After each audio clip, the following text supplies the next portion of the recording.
Hare Krishna, Krishna Krishna, Hare Hare, Hare Ram, Ram Ram, Hare Hare. So, welcome everybody to the wonderful session of this Gita course, level 2. The title of today's session is the Yoga Ladder. Let's quickly begin with a short kirtan and then, followed by the pranam mantras, we'll get into our session. I will share my screen.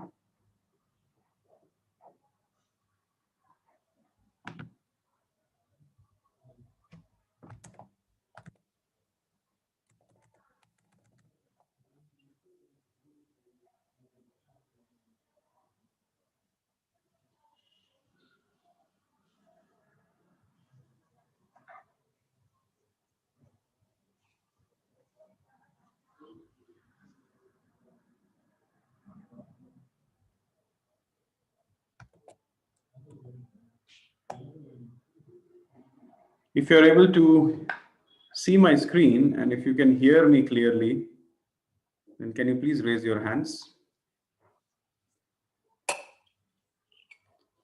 Thank you very much. Let's begin today's session. Namo Vishnu Padaya Krishna Prishthaya Bhutale Srimate Bhakti Vedanta Swaminiti Namine Nama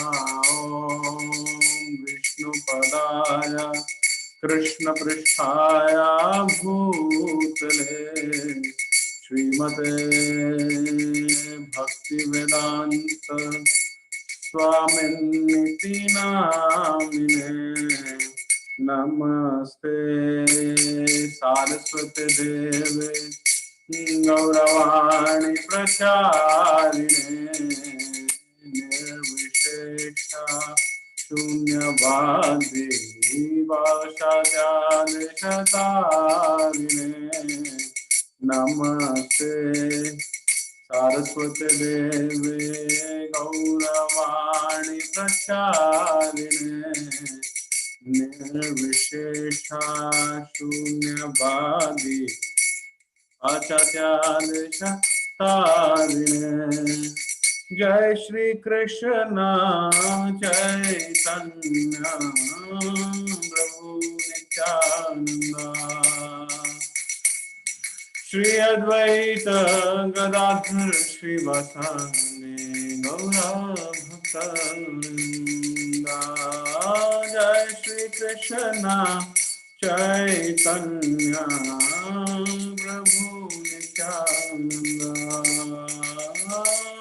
Shri Advaita Gadadhar Shri Vasani Gaura Bhaktavinda Hare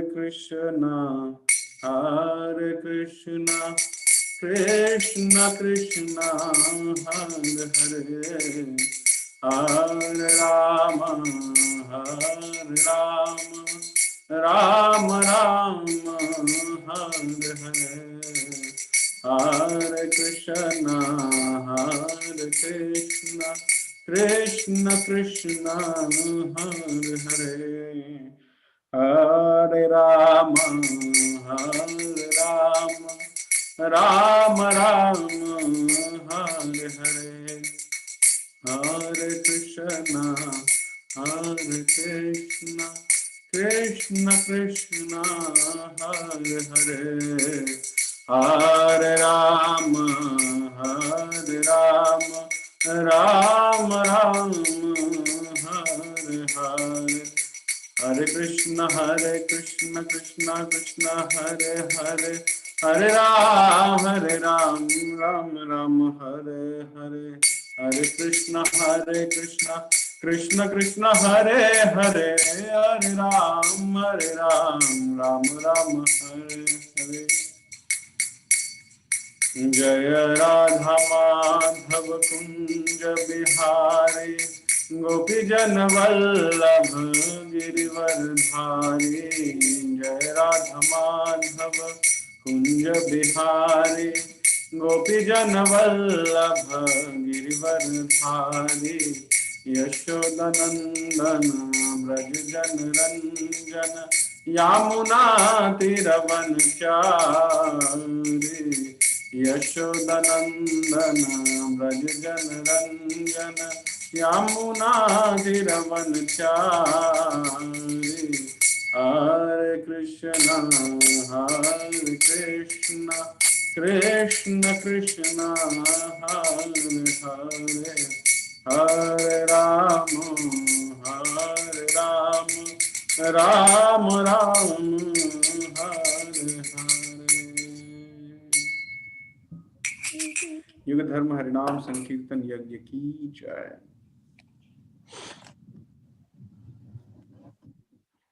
So, title for today's session is the Yoga Ladder. One of the most crucial sessions, just like the previous session, time. I have not been able to circulate that video amongst all of you.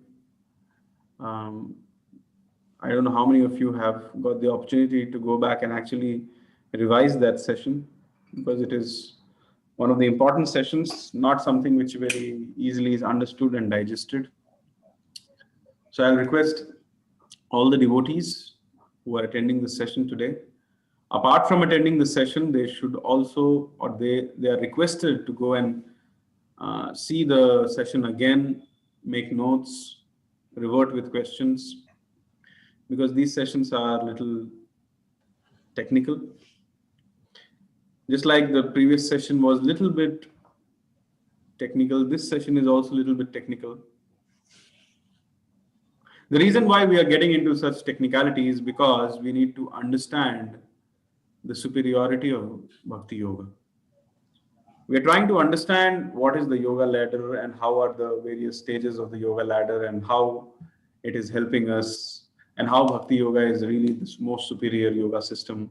So in order to arrive at that conclusion, we have to go through these subject matters, which are a little technical in detail. Otherwise, if we simply say that Bhakti Yoga is the highest, there are some people who will not be convinced. So just to convince those people about the superiority of Bhakti Yoga system, we want to discuss the entire yoga ladder in detail, which we have not done in level 1. So I would request all the students to go back even when today's video will be published. I'll publish both the previous week's video as well as this week's video. So kindly take out time and watch both of them, make notes, share your notes. We are also thinking of making a separate group for the level 2 participants. I'm seeing the number is reducing every week. There are many participants who had shown interest for level 2, but unfortunately are not coming for the sessions. So this clearly shows that they are not very interested. So they will not be considered for the level 2 participation. Their names will be removed. And even if they message me personally and tell me I want to participate, we will not trust them because they are not showing any interest. So this message should go loud and clear to everybody that if anybody wants to participate in level 2, it is not possible for them to be irregular as well as a student in level 2. We will just remove them. They can watch it on YouTube, that's okay. But that's how we want to. We want to have few students, but we want to have serious students, because we want to, as I said, when we go to the higher levels of understanding, we need some discipline. And if we do not have the basic discipline, it is very difficult to continue. So we will be publishing both the sessions again, the videos again, requesting all of you to revise them.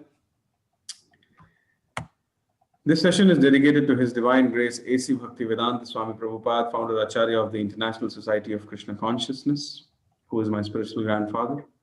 Before we begin today's session, I would like to offer this session for simply and purely for the pleasure of Srila Prabhupada and Krishna. And I would like to invoke their blessings by chanting the pranam mantras. Om Ajnanatimirandhasya Jnananjana Shalakaya चक्षुरुन्मिलितं येन तस्मै श्रीगुरवे नमः। श्रीचैतन्यमनोभीष्टं स्थापितं येन भूतले स्वयं रूप कदा मह्यं ददाति स्वपदान्तिकं। वन्देऽहं श्रीगुरोः श्रीयुतापदकमलं श्रीगुरून् वैष्णवांश्च श्रीरूपं साग्रजातं सहगना रघुनाथान्वितं तं सजीवं साद्वैतं सावधूतं परिजनसहितं कृष्णचैतन्यदेवं श्रीराधा कृष्णपादां सहगना ललिता श्रीविशाखान्वितांश्च। हे कृष्ण करुणा सिंधु दीनबंधु जगतपते गोपेश गोपिका कांत राधा कांत नमोस्तुते। तप्त कांचन गौरांगी राधे वृंदावनेश्वरी वृषभानुसुते देवी प्रणमामि हरिप्रिये। वाञ्छाकल्पतरुभ्यश्च कृपा सिन्धुभ्य एव च पतितानां पावनेभ्यो वैष्णवेभ्यो नमो नमः। जय श्री कृष्ण चैतन्य प्रभु नित्यानंद श्री अद्वैत गदाधर श्रीवासादि गौर भक्तवृंद। हरे कृष्ण कृष्ण कृष्ण हरे हरे, हरे राम राम राम हरे हरे।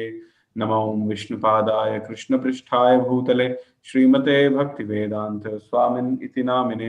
नमस्ते सारस्वत देवे गौरवाणी प्रचारिणे निर्विशेष शून्यवादी पाश्चात्य देश तारिणे। मूकं करोति वाचालं पंगं लंघयते गिरिं यत्कृपातमहं वन्दे श्रीगुरुं दीनतारिणं परमानन्दमाधवं श्रीचैतन्यैश्वरम्।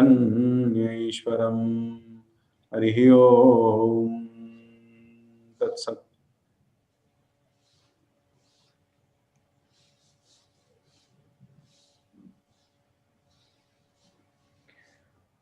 हरे Krishna.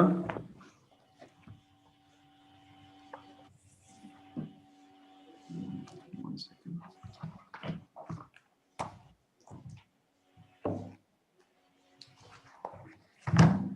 Okay.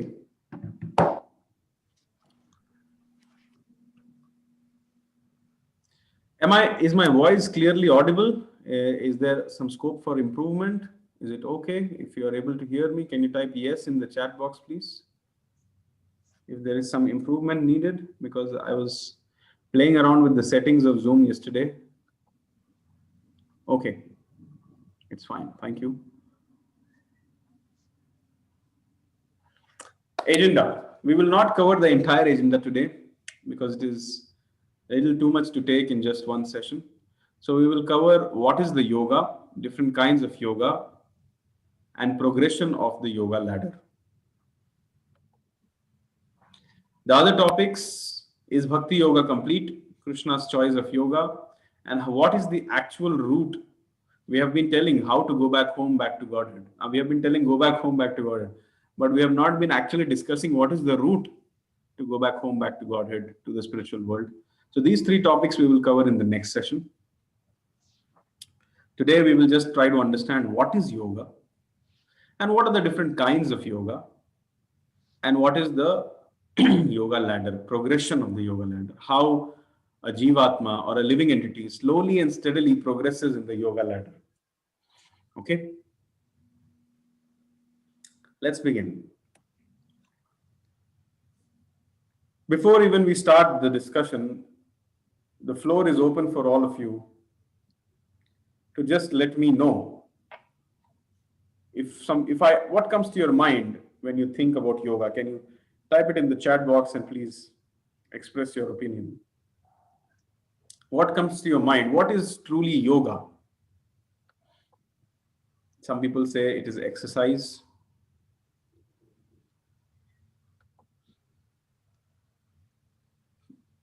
Gym practice, fit and fine, connecting with God, union with the Supreme. It is a medicine to keep the mind calm, meditation, okay?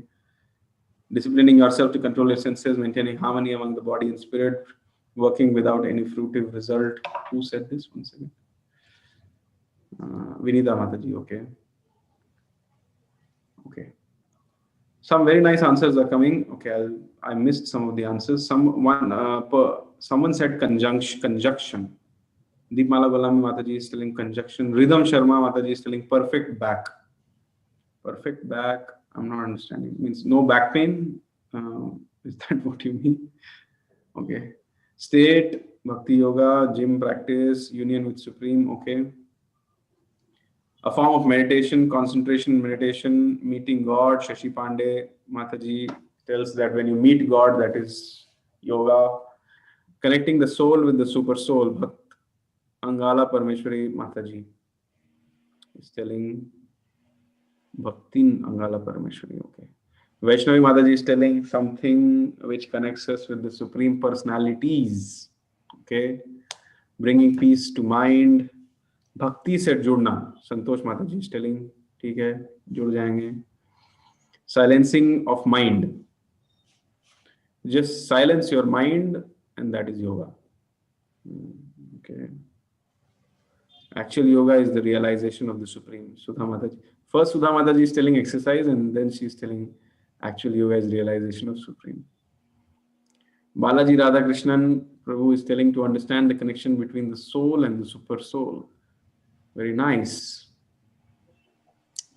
Okay, Rhythm Mataji is clarifying, means perfect body posture. Perfect body posture is yoga. Narayani Kannan Mataji is telling is a way of life. Narayani Mataji, Ashwin, your son had come and he met me on the day of Vaikuntha Ekadashi. I was very happy to meet him. He is attending our youth sessions. Nice boy. He also took some books from me to distribute amongst his friends. I was hoping if you can also, along with him, visit our center sometime. I know it's quite far, but if you can, we'll be very happy. And please see if it is possible. Saheli Dev Mataji says, bringing balance and sync between the body and mind. Dakshayani Ji, method to reach Krishna. Pinaki Ranjan Aich is telling self-perfection, control of mind, discipline, power. Yoga comes from yug, which means union. Yuj. Yoga comes from yuj. Balaji Mohan Prabhu. Balaji Mohan Prabhu also came with his family. He brought his good wife, daughter, and mother-in-law. I think yesterday only he brought, and we spent some time together. All those who are in and around Bangalore, they are welcome to come and meet me at any time. I'll be more than happy to host you. We can have some prasad together. Shrija Mataji is telling yoga means that which brings you to reality. Okay. Thank you. Perfect and very, very good answers. Very few of them were actually correct. But it gives me hope that at least people are thinking that what is yoga. Now let's see what the Bhagavad Gita has to say. As I've always been saying, it does not matter what I say, what you say. That which matters is what the Shastra has to say. Yogastha kuru karmani sangam tyaktva dhananjaya siddhya asiddhayo samo bhutva samatvam yoga uchyate. Bhagavad Gita 2.48. Perform your duty equipoised, O Arjuna, abandoning all attachment to success or failure. Such equanimity is called yoga. So this is the preliminary definition or the basic idea. Now, Krishna is talking about yoga in many, many chapters, but this is the first time when he talks in the second chapter. And this is the first definition or the preliminary definition of yoga, which Krishna gives.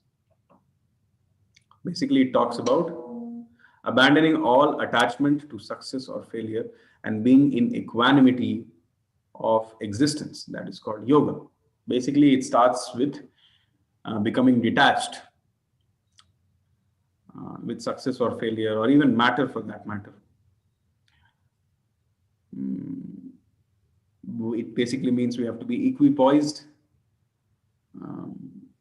Whatever is our situation, whether we are in a very happy state of mind or whether we are in a distressed state of mind, our behavior or our way of life should not be too much affected. At the same time, we should not be disturbed because of loss of matter, or we should not be elated because of gain of matter, because matter has a temporary life. So, Sangam Tyaktva Dhananjaya Siddhya Asiddhayo Samo Bhutva. Abandoning all attachment to success and failure and performing our duty.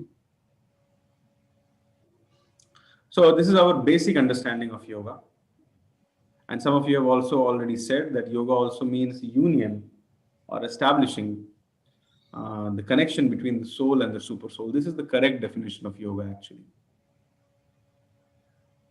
Please take note, all many of you who said exercise, peace of mind, perfect posture,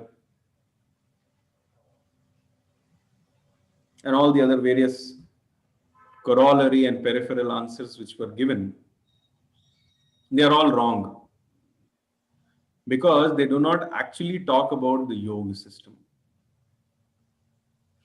All yoga is meant for realizing or establishing the connection, the yoga. When I link my consciousness with the ecstatic consciousness of the Supreme Personality of Godhead, that is in a sense called yoga. Now, in order to sometimes reach that state, you take various steps, which are further classified as karma yoga, jnana yoga, dhyana yoga, and all these perfect postures or pranayama, pratyahara, asanas, and all this, they are a small step or they are a small sub step of a sub step. But the reason why we do all these things, some people will say, okay, I want to silence my mind. Some people will say, I want fitness, I want to do exercise, I want to like this is not yoga. These are just few things. For example, if I'm trying to meditate on the Supreme Personality of Godhead, and if I'm having a pain in my shoulders, and if I'm a beginner, now how much will I be able to focus?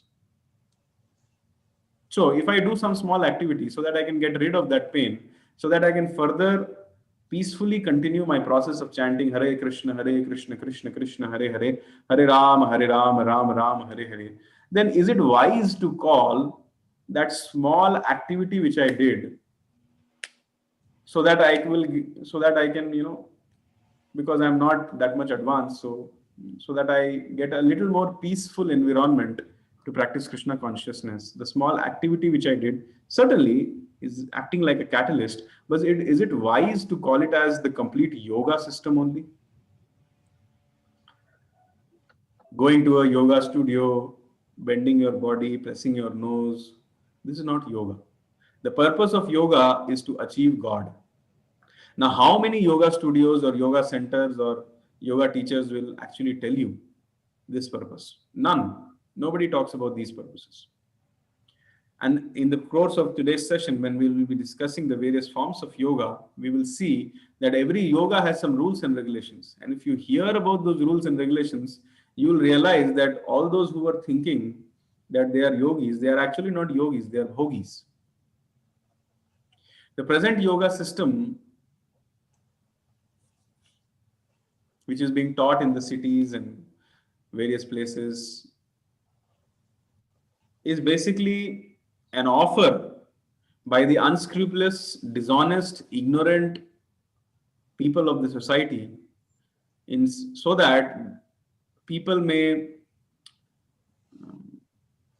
get some kind of equanimity or artificial equanimity in the mind or some kind of fitness in the body. Why? So that they can do more sense gratification. Come and do yoga and then eat, drink, and do whatever you want in a more better way. Why am I doing yoga? So that I can gratify my senses in a much better way. Why am I wanting peace of mind? So that I can focus more on earning more money. So that I can focus more on how to bring down my competition. So that I can focus more on how to exploit the material nature. So that I can focus more on my tasks and get my personal motivations fulfilled. This is not yoga. This has got nothing to do with yoga.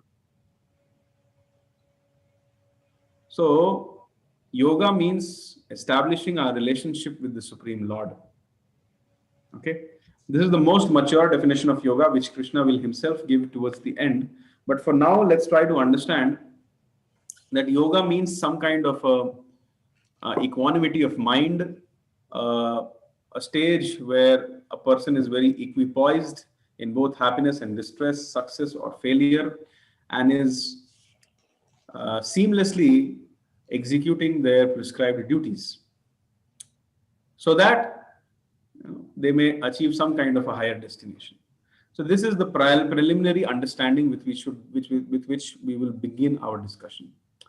If there are any disagreements, or if there are any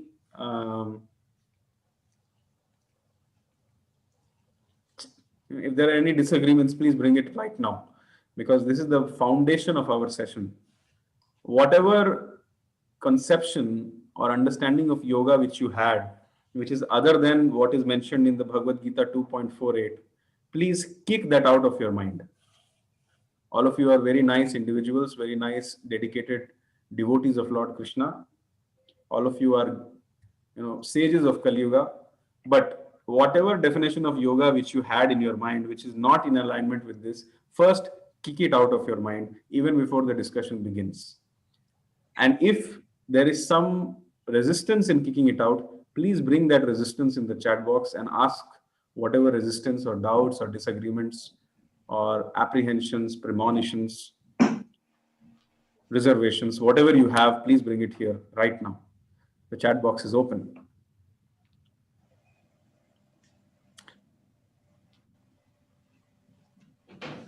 Srinivas Ramakrishnan Prabhu is telling, kindly clarify what is yoga and why is it important and how is it? Yes, that is the session. Srinivas Ramakrishnan Prabhu, I have just started discussing what is yoga. On your screen, you are seeing the preliminary definition of yoga. As the session progresses, I will explain how it is very important and how it is achieved. The preliminary definition of yoga is this: perform your duty equipoised, O Arjuna, abandoning all attachment to success or failure. Such equanimity is called yoga. And the most mature definition is the endeavor to re-establish, or what is the best definition is the endeavor to establish or rekindle our relationship with the Supreme Personality of Godhead. That is called as yoga.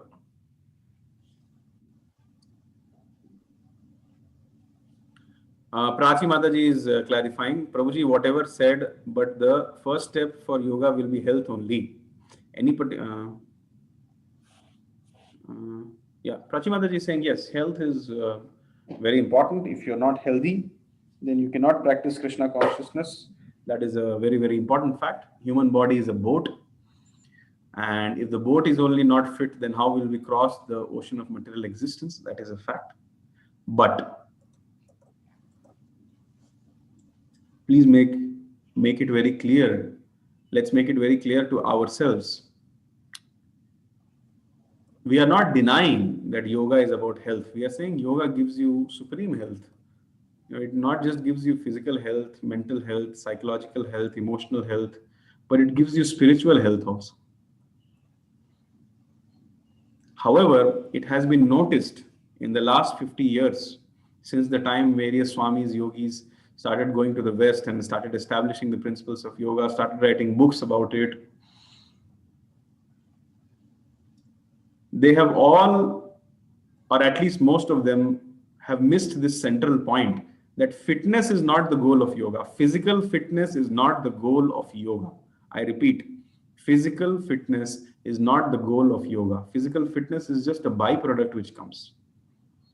So calling a byproduct or including a byproduct in the definition of yoga and calling that, it is meant simply for being healthy, and it's not that. It's not. That's not the correct definition of yoga. As you progress in the yoga ladder, when you go to the stages of Dhyan Yoga and all, we see that there were so many demons like Hiranyakashipu and all. They lost all their physical fitness in the process of yoga. Their body was decaying, ants were eating their body, flesh was eaten away by the natural degrading agents. Still, he was able to circulate the life air in the body. And if somebody would say that, okay, this is the perfection of Dhyan Yoga, or this is a good example of Dhyan Yoga, it doesn't fit into the definition of health. Health is just a byproduct.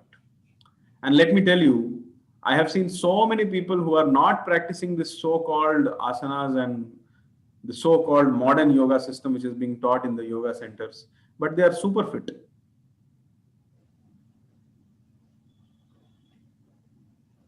So I don't see this as a mature definition of yoga, especially, there are so many people who are practicing so many yoga systems.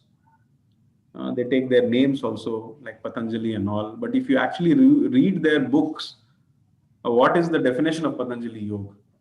The definition Patanjali Rishi himself writes: union with the Supreme Personality of Godhead.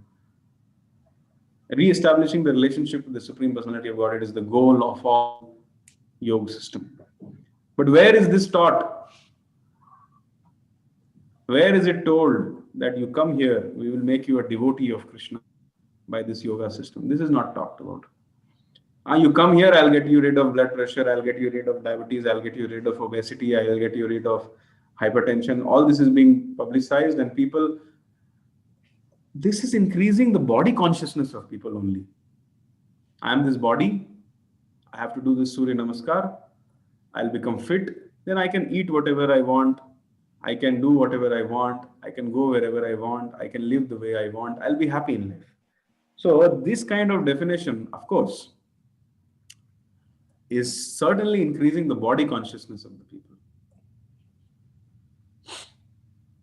This is not yoga, this is something else. Okay, so some more chat definitions have come. Sulbha Mataji is telling, Sukh Dukh mein man ko sthir rakhna. Yeah, this is correct. This is in line with 2.48 Bhagavad Gita. I completely agree because I have experienced the artificial way of understanding yoga and actual yoga. Deepmala Golani Mataji is telling, which means we are all practicing yogis. You'll get the answer in the future course of this section. In Kali Yuga, is it possible to achieve complete detachment? The mind is simply running out of control. In Kali Yuga, it is possible to achieve complete detachment in 1 second only. Abhishek Mishra Prabhu. It is 100% possible, provided you know the process, how to do it. Okay. Question, what is the difference between meditation and yoga? Meditation is a limb of yoga. There are various limbs of yoga, various types of yoga. And in one of the types of yoga, one particular activity is called meditation. Actually, the real definition of meditation is dhyana vasthita tad gatena manasa pashyanti yam. What's that words? Dhyana vasthita tad gatena manasa pashyanti yam yoginah. The definition of a actual yogi is that that person who is fixed in his meditation. Meditation means constant remembrance or constant or being fully aware of one particular thought process, uninterrupted meditation, uninterrupted remembrance, uninterrupted unforgetfulness. That is called meditation. So dhyana vasthita tad gatena manasa pashyanti yam yoginah. Those yogis who are fixed in their thought process on the lotus feet of Krishna, so much so that they are always remembering the lotus feet of Krishna and never forgetting the lotus feet of Krishna. That is the perfection of the Dhyan yogis. This is what the Bhagavatam says. But unfortunately, in the name of meditation, this is the real definition of meditation according to Bhagavatam. But in the name of meditation, so much impersonal meditation, void meditation. Some people say draw a small point in the wall and keep looking at it. Some people wake up in the morning, they burn a candle and they keep looking at the flame of the candle. Some people say just sit and don't think of anything. I don't know how such kind of discussions are happening also. At least Arjuna couldn't understand this. And I also don't understand this. Suppose if we tell you, you please go into a room, and in that room there's no bed, no water, no food, no japmala, no lecture of Srila Prabhupada, no books of Srila Prabhupada, nothing, only one tube light is there. Just go there and try to do nothing. It's not possible. We cannot stay there for half an hour also. Now, how is it possible for the mind to become null and void like that? That's why Krishna says this impersonal meditation is very troublesome for those who are embodied. So this void meditation, in the name of meditation, so much crap has come out and people have forgotten the real meaning of meditation. So in more about the meditation, I will explain in the future course of this session. Okay, now we will go to the next part of this session, or the next slide rather. What are the different kinds of yoga? Yoga has various varieties. What are the different kinds of yoga? First of all, sinful action, which is not a yoga. Then karma kand, still not a yoga. Karma yoga, jnana yoga, dhyana yoga, bhakti yoga.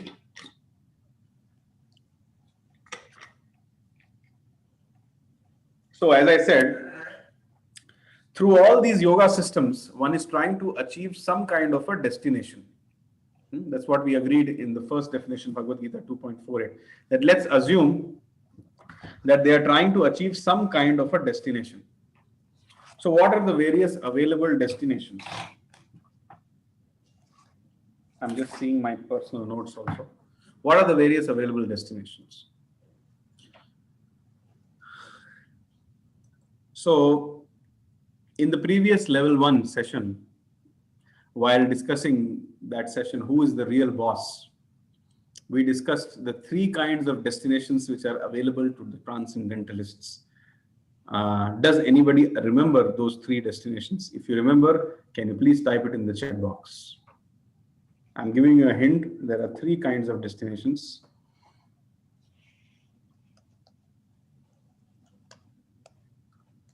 Does somebody remember? Transcendentalist means, okay, first one is Brahma Jyoti. Someone told Brahma Jyoti, accepted. Second one is Bhagwan, and then Paramatma, Vaikuntha, Paramatma, Atma, Paramatma, Bhagwan. But these are not destinations. Vaikuntham, Goloka. Okay, let me rephrase my question. What are the 3 ways, or what are the 3 different levels of realizations which the transcendentalists have in their spiritual journey? Now, can you answer?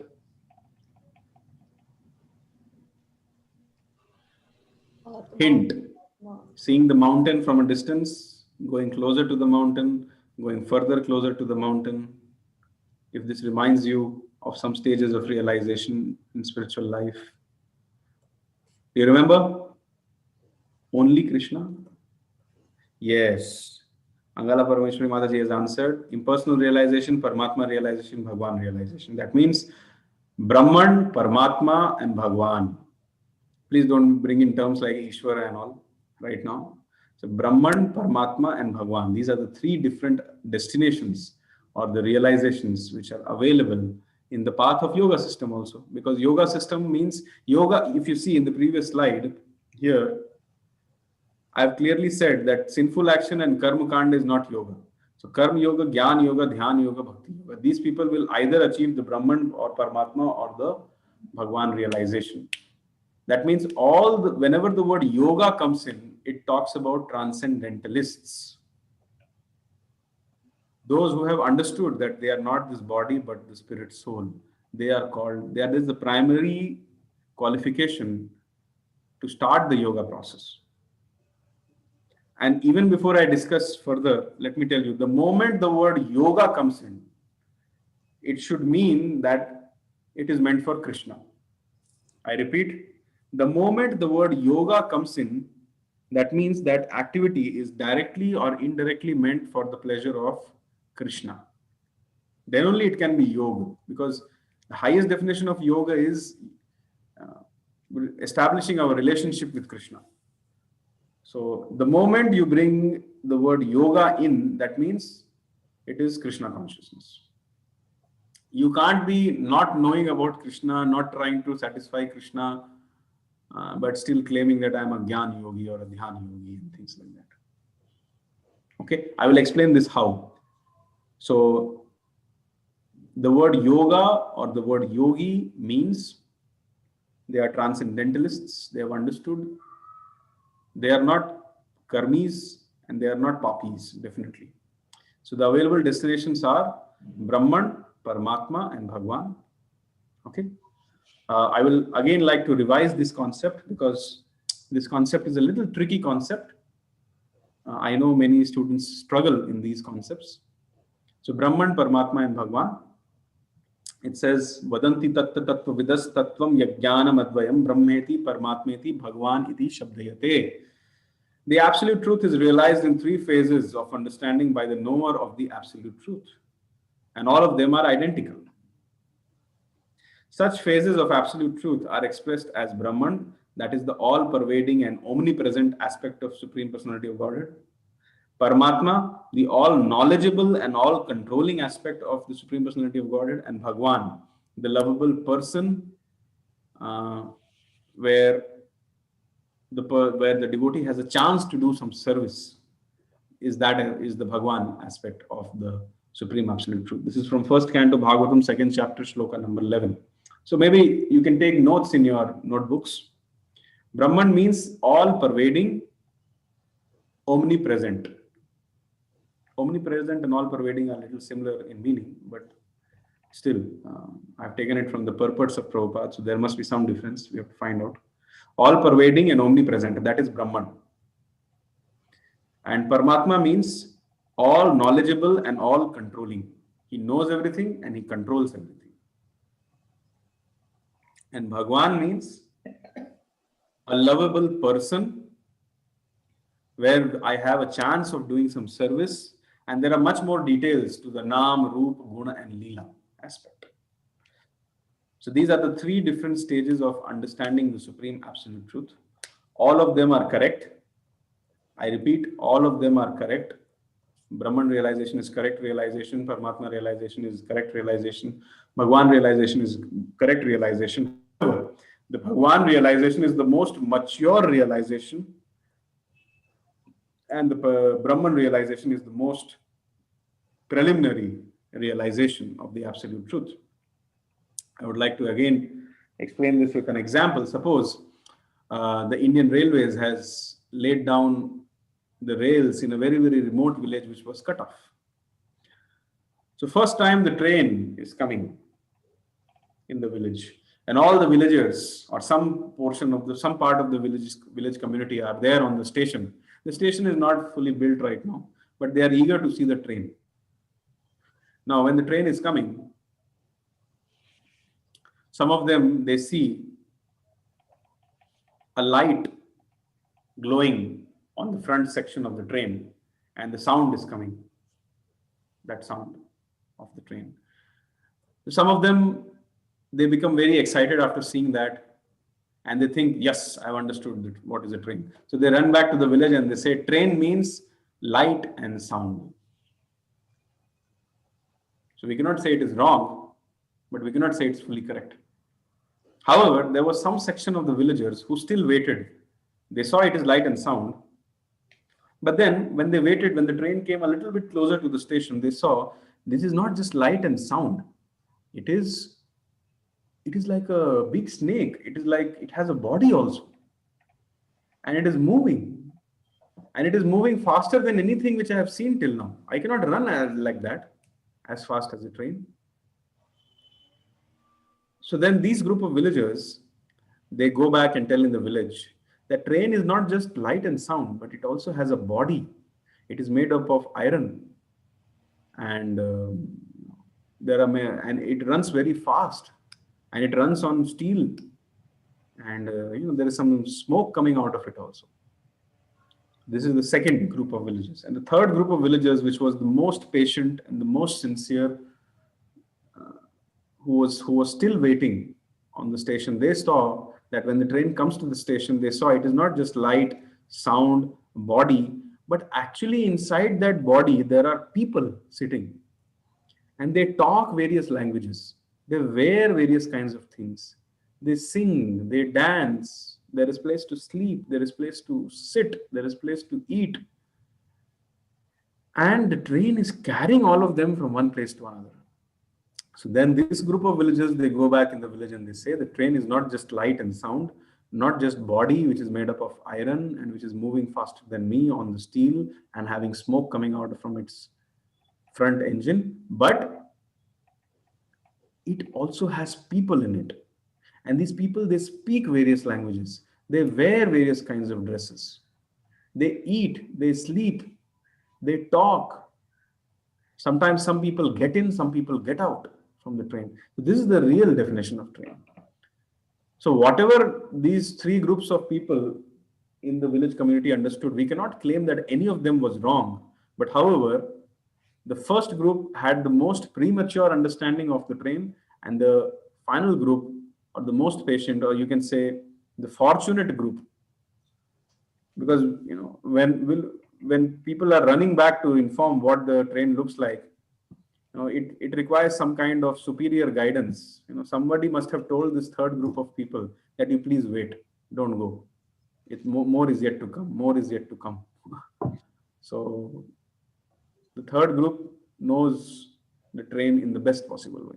So similarly, the supreme absolute truth is also known in these three phases: Brahman, Paramatma, and Bhagwan. Brahman being the all-pervading and omnipresent aspect, Paramatma being all knowledgeable and all controlling aspect.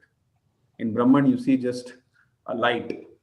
Everything is, you don't see any name, form, qualities, or pastime. It is absolutely Nirakar and all those things. Although Krishna says in the Bhagavad Gita that the soul cannot be cut into pieces, it cannot be burnt by fire, it cannot be moistened by water, it cannot be dried by the wind. Nainam chindanti shastrani, nainam dahati pavakaha, like that Krishna says.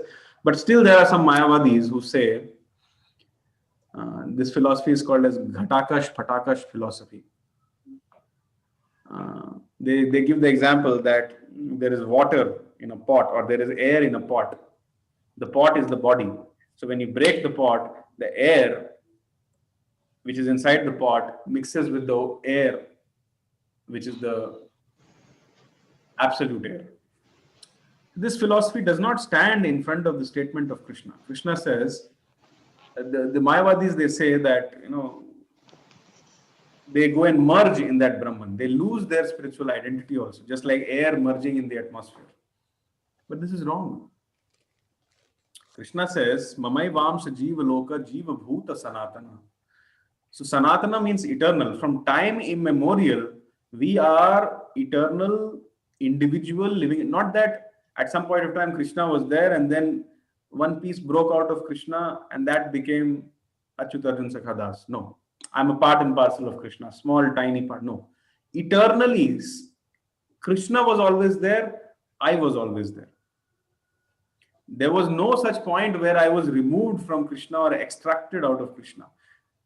Jiva Bhuta Sanatana. And I have an eternal individual identity. So if that is the case, then how is the statement that at one point of time I'll go and merge with Krishna? How is this possible? If I'm eternally existing as an individual entity, then there is no possibility that at some point of time I'll go and merge in Krishna also. Similarly, the stupid scientists, they say that there is no life on sun. I've been talking about it since various sessions. But Krishna says, Nainam dahati pavakaha. The soul cannot be burnt by fire. They are saying that there is no life on sun, but Krishna refutes this statement in Bhagavad Gita by saying that soul cannot be burnt by fire. That means there are souls even on the sun planet. And if you take scriptural injunction, information from the Shastra, you will come to know there are towns, cities, villages, rivers, gardens, people, so many things, everything is there. And they are much more advanced than us. So, the point which I'm trying to make here is this Brahman realization, where someone thinks I'll go and merge, is a wrong realization. Brahman exists, but this Brahman is not the ultimate truth. Brahman is nothing but the all-pervading, omnipresent aspect of that Supreme Personality of Godhead, and the Brahma Jyoti is nothing but the personal effulgence which is coming out of the body of Krishna. Higher than that, when someone realizes the Chaturbhuj form of Vishnu, the size of your wrist, punch, what do you call this? When you fold your hands like this size which is there, of that size, you see a Chaturbhuj form of Lord Vishnu in your heart. That is called as Paramatma. And you can see this Paramatma, as you can see in this photo here. One can see that Paramatma in the heart of a lion, in the heart of a duck, in the heart of a dog, in the heart of a cat, in the heart of a tiger, in the heart of a dog, in the heart of a dog eater. That is called as Paramatma realization. And finally, Bhagwan realization, where you identify the supreme absolute truth as a person. He is Shyam Sundar. He has a darkish bluish complexion. He wears yellow dhoti. He has a Vaijayanti mala, which is made of 5 different kinds of flowers. He wears a peacock feather in his head, which is always bending towards the left-hand side. He has shark-shaped earrings. He is the last word in beauty. This is called Bhagwan realization. And he has a name, he has a form, he has qualities, and he does amazingly wonderful pastimes. This is called Bhagwan realization. So I just revised the concept of Brahman, Paramatma, and Bhagwan to start the discussion on the yoga system. If there are any questions or comments, they are welcome now. Please.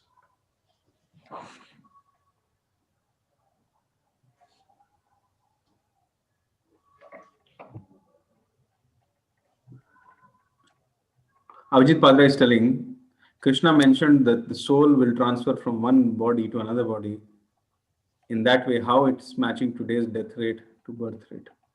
Again, this is ignorance. We are thinking that presently the death rate is more and the birth rate is less. This is ignorance. This is not the reality. The death rate, since time immemorial, has remained the same. The death rate is 100%. Everybody who has died or everybody who has taken birth is dying. The death rate is constant.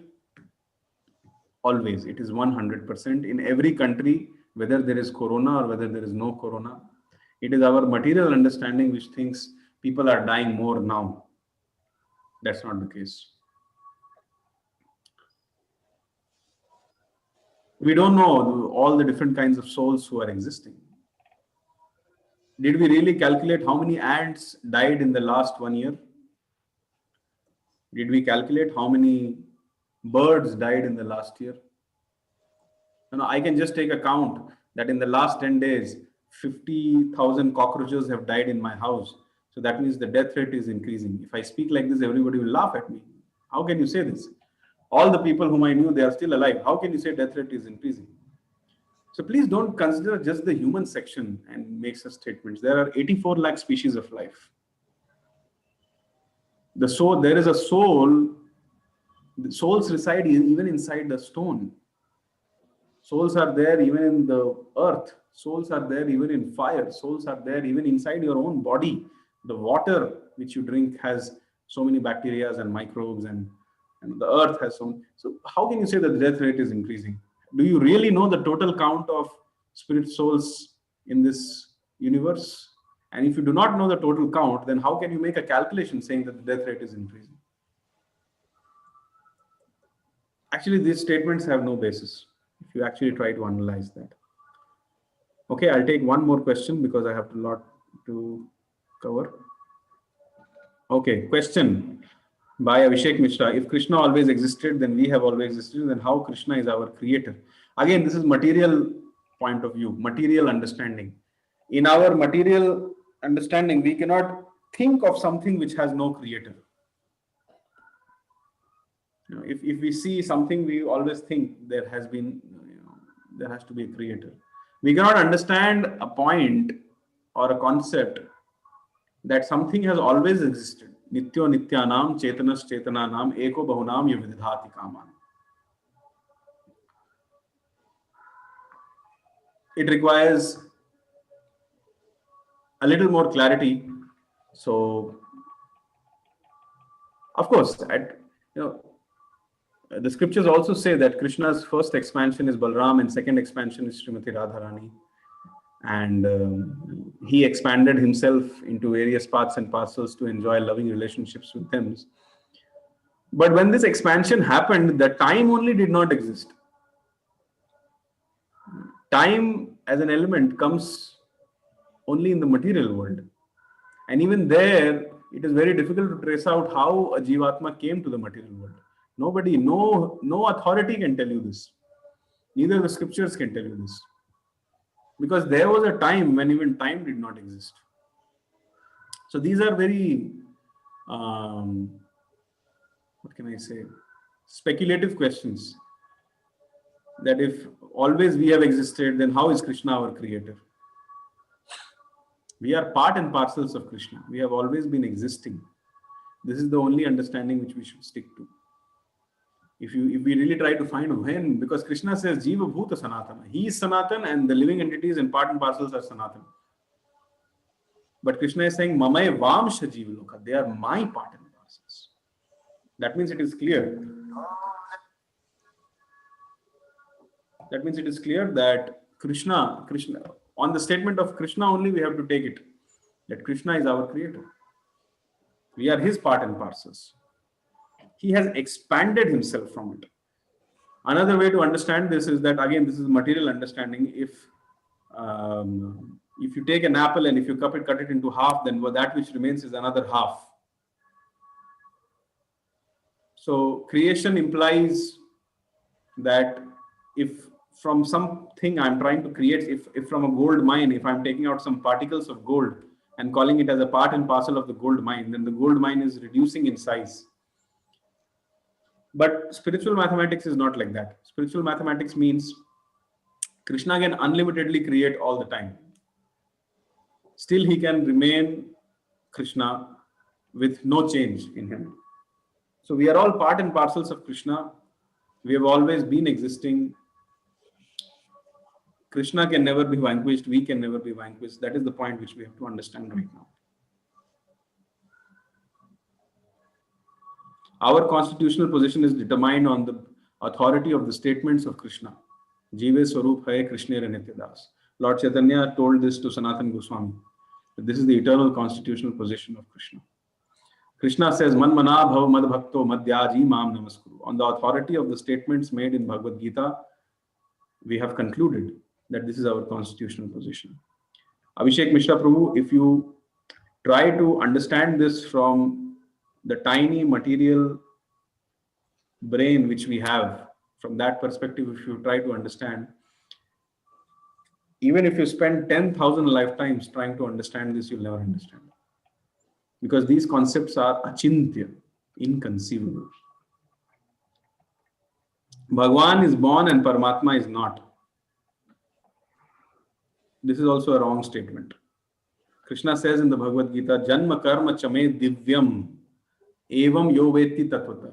You and me have been forced to take birth, enter the womb of the mother, be surrounded by all those abominable pus, stool, urine, insects, gas, and so many other things.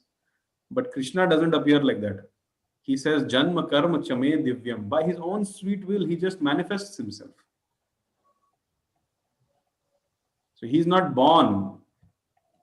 He appears and disappears. Just like the sun is never, we say the sun is rising and setting, but the sun is always there. The sun just appears and disappears. We cannot say the sun has taken birth. So similarly, Krishna is always there. He just appears in the human society and disappears by his own sweet will. But you and me have been forced to take birth. So to state that Bhagwan takes birth, Paramatma is not, is a wrong statement. Bhagwan also never takes birth. Because he is Janma Karma Chame Divyam. It is Divya. It is beyond the laws of material nature.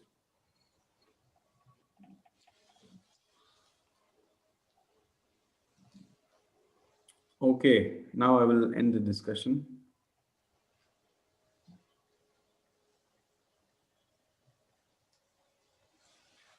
सुलभा माता जी क्या पूछ रही है? In Bhagavatam, कितने जीवेस ब्रह्मांड, how many जीवात्मास are there in ब्रह्मांड? ऐसी बात कहीं कही गई है क्या? It is impossible to count the Jivatmas. Krishna says in the why to go to Bhagavatam? Krishna only tells in Bhagavad Gita. The Jivatmas are Sarvagata. That means wherever you go in the entire creation, whether in the spiritual world or in the material world or inside a stone or inside the water or in a cave, everywhere Jivatmas are there. So it is impossible to count. It is impossible to count the number of universes only in the material world. How is it possible to count the number of Jivatmas? Especially the material, tiny material brain which we have. For the material brain, it is impossible to count. But Krishna knows exactly. This is my answer. It is aganit. It is impossible to count. But Krishna knows exactly each and every jiva. It is impossible to count the number of jivatmas, but Krishna knows each and every of them in full detail exactly. That is Bhagavan. That is why they say God is great. Okay, moving on. Action without, now we are starting our discussion. Action without regard to scriptures is sinful action. So, this is called pap. This is not yoga. Acting against the scriptures, this is not a part of the yoga ladder, but it defines actions that don't fit into the yoga ladder. Chapter 16 of Bhagavad Gita says that there is a certain section of human society which does not believe in God. They live their life as per their own whims and fancies. They say there is no creator and everything has come out of lust. And these kind of statements they make. So such people, they may go to many yoga studios and do whatever pranayam or yoga they want to do, but they are not a part of the yoga ladder. Because they are not even following the scriptural injunctions. What to speak of yoga? How will they ever achieve the Supreme Personality of Godhead? Yoga means union. Rekindling or reuniting myself with Krishna is called yoga. So if someone who is not even following and he's following the scriptural injunctions and leading an impious life based on their own whims and fancies, there's no hope for them to do any kind of yoga, no matter what they may call themselves, this yogi, that yogi, but it is not a part of the yoga ladder. That's what I want to clarify. Now, what is karma kand? Krishna says in the second chapter, shloka number 32, Yadrichaya chopapannam swargadvaram apavritam sukhinah kshatriya partha labhante yad yuddham idrisham. O Parth, happy are the kshatriyas to whom such fighting opportunities come unsought, opening for them the doors of the heavenly planets. So happy are those Kshatriyas who get a chance to fight. Here Krishna gives many kinds of carrots or motivations to Arjuna to do his duty. So first, he tries to inspire him using karma kand. Karma kand means act according to the scriptural injunction. I'm not saying that while doing karma kand, one has a strong desire to make any spiritual advancement, but at least they are ready to act as per the scriptural injunctions. I repeat, in karma kanda, there may not be an element of spiritual advancement, but at least they are ready to obey some kind of authority. That yes, if I do this kind of vrata, if I do this kind of yajna, then I will go to the moon planet and I'll get a life of 10,000 years. If I do this kind of sacrificial performances, then I will get such and such thing. I'll go to this planet, that planet. I'll go into the Swarga. So one of the injunctions in the scriptures is those Kshatriyas who never show their back in the battlefield and fight valiantly till the last breath of their life, fulfilling the Kshatriya duty. Simply by dying in the battlefield, they go to Swarga. So this is also not yoga, but this kind of life which is based on the scriptures in the mood of obeying some kind of authority is called as karma kand. I hope all of you are taking notes. This kind of life is called as karma kand. So generally karma kandis, what they want they are further putting themselves in illusion. Instead of desiring to go back home, back to Godhead, they want to go to higher planetary systems. Krishna says, Shine Punya Marti Lokam Vishanti. Means as soon as the Punya Pratap or the pious credits which you have is finished, you will be thrown out of Swarga. In Swarga, nobody takes birth. Everybody just appears and disappears. So when, suppose a Kshatriya is there in the battlefield, he fought very valiantly, he died, then automatically he'll just appear in Swarga. And so many Apsaras will be waiting, showering flowers, and he'll have so much gratification.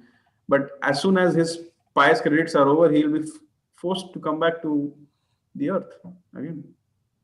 Just like if you go on a holiday vacation and you pay a certain amount, the moment the services which are being offered in that amount of payment are finished, you have to return back to your home. You can't stay in that holiday vacation eternally. Suppose if the rent of a house is 10,000 rupees per month, and then you have, let's say, 50,000. After 5 months, you'll be kicked out of that. Similarly, as soon as the pious credits are over, you'll be kicked out. So why to aim for such a kind of transition? Why not go back to such a place from where you will never return? Yad gatvana nivartante tad bhava paramam mama. Krishna says, when someone reaches my abode, they never ever return. Extra. Why? Because that is the ultimate shelter. That is home. Half. We'll take half. People are fooling themselves, thinking that they'll get some happiness by going to the higher planetary systems. They don't know that the sense gratification, even if it is 10,000 times better than what they are getting on Earth, ultimately sense gratification, whether on Earth or whether in Amravati, the capital of Indra, all kinds of sense gratification ultimately leads to frustration. So it is a foolishness to think that I will just live a life of austerity in this life so that I'll get a better life next time, which is not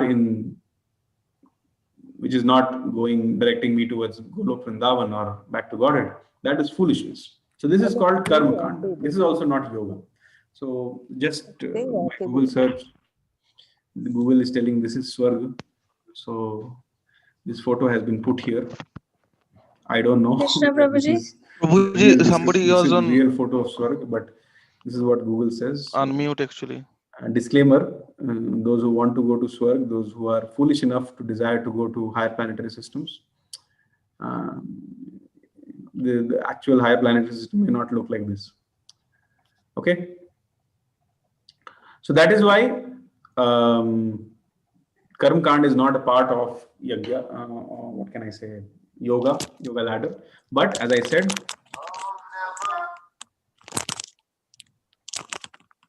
one second, many people are calling me. Is there some problem? Is my voice or audio or video not clear? Is it clear? If it is clear, can you type in the chat box? Hare Krishna Prabhuji, actually some people got unmuted and there was a disturbance. Shashi Pandey Mataji is unmuted.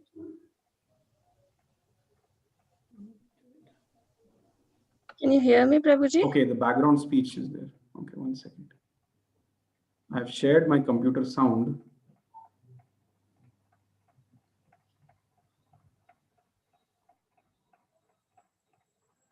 That's why that the fan of my computer must be making some sound. Okay, now I've muted everybody. Now is it okay? Okay, now I'll again share my screen. Oh, sorry. Again, the computer sound has been shared.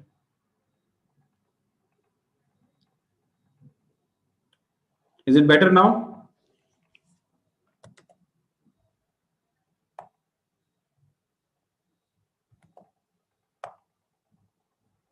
Okay. So if in future, if such things happen, you please tell me a little earlier. And yes, I will make someone as co-host, of course. This problem could have been solved earlier if someone would have been the co-host. Okay, I have made Naina Mataji and Sanjeev Prabhu as co-host. Please take care of the session while I focus on the subject matter. Thank you for this reminder. So yeah, as I said, Karma Kand is also not a part of yoga. However, one is ready to obey some kind of direction, some kind of authority. Although they are looking for their own sense gratification, although they have no desire to make any spiritual advancement. This photo which you see here, this is not spiritual advancement. But at least they have begun to obey some kind of authority. And this is the starting point of any spiritual practice. Surrender. Somewhere or the other, some surrender should be there. If surrender is not there, then it is very difficult to do any kind of yoga system. So now that someone has come to some basic level of surrender, we begin the yoga ladder discussion. And the first yoga ladder discussion which we see. Okay, question. Can you please tell us what will be the destination for soldiers who are fighting in the army without Krishna consciousness? Is it that they will also reach heavenly planet? Kindly clarify my doubt. This is a scriptural injunction, Mataji, that anybody who's fighting valiantly, following the Kshatriya code of conduct, will go to heavenly planetary systems. Now, in the present world, the soldiers, they may not know the Kshatriya code of conduct. Kshatriya code of conduct is something not very much identical with the present army and the soldiers which we have. Kshatriya code of conduct is little more pious, and one who is perfectly following the Kshatriya code of conduct, and if he dies in a battle, definitely they'll go to heaven. If any soldier in the armies of the various countries is following the Kshatriya code of conduct, definitely they will go to heaven simply by dying or fighting valiantly. But my point is that whether somebody is a soldier or whether somebody goes to heaven by fighting or by being a Brahmin or a teacher or whatever, ultimately they have to come back. That is my point. Ultimately they have to come back, because heaven is not an eternal life. Heaven and the king of the heaven, Indra, all of them are vanquished at some point of time. So this kind of desires to go to the heavenly planetary system is not a good desire. In one of the lectures, Srila Prabhupada says that if a soldier, he is fighting an enemy state, some people think that enemy, this country is my friend, that country is my enemy. And if the soldier is thinking that this person is my enemy, and if he's fighting, and in his consciousness he's only thinking of his enemy, yam yam vapi smaran bhavam tejatyante kalevaram. So he's thinking of, let's say, some so-called enemy country. Then in his next life he will become a resident of that country only. So right now he's thinking that this is all nationality and desh bhakti and things like that. But if at the time of death I'm thinking of my enemy, then I will take birth in that so-called enemy land in my next birth. Then all of a sudden my desh bhakti will change. The point here is that these are all material designations, bodily conceptions of life. And this has got nothing to do with spirit soul. The same enemy and friend consciousness was coming to Arjuna. This is my father, this is my grandfather, this is my teacher, these are my own people. How can I kill them? So in the second chapter, Krishna clarified such things, that don't think like this. You're not this body, you're a spirit soul. Just because somebody is born in Russia, I should go and kill them? I should have a good reason. That's why one of the Kshatriya code of conduct is that the wars which Kshatriya fight, it should not be for petty reasons. It should be a dharma yuddha. For the principles of dharma, Kshatriyas should fight. Not that you took away this much land of mine, so I'll come and kill you. Of course, if that is also a bit violation of dharma, so only for the purpose of dharma, Kshatriyas should fight. Not for the purpose of sense gratification, not for the purpose of false ego. for the purpose of dharma. And if anybody who's following the Kshatriya code of conduct, if anybody who's following the dharma, and if they die valiantly in the battlefield, they will go back to, they'll not go back, they'll go to Swarga. Okay.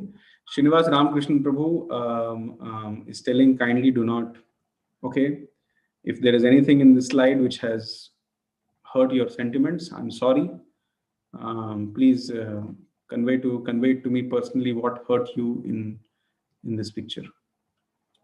Okay, thank you. Let's proceed.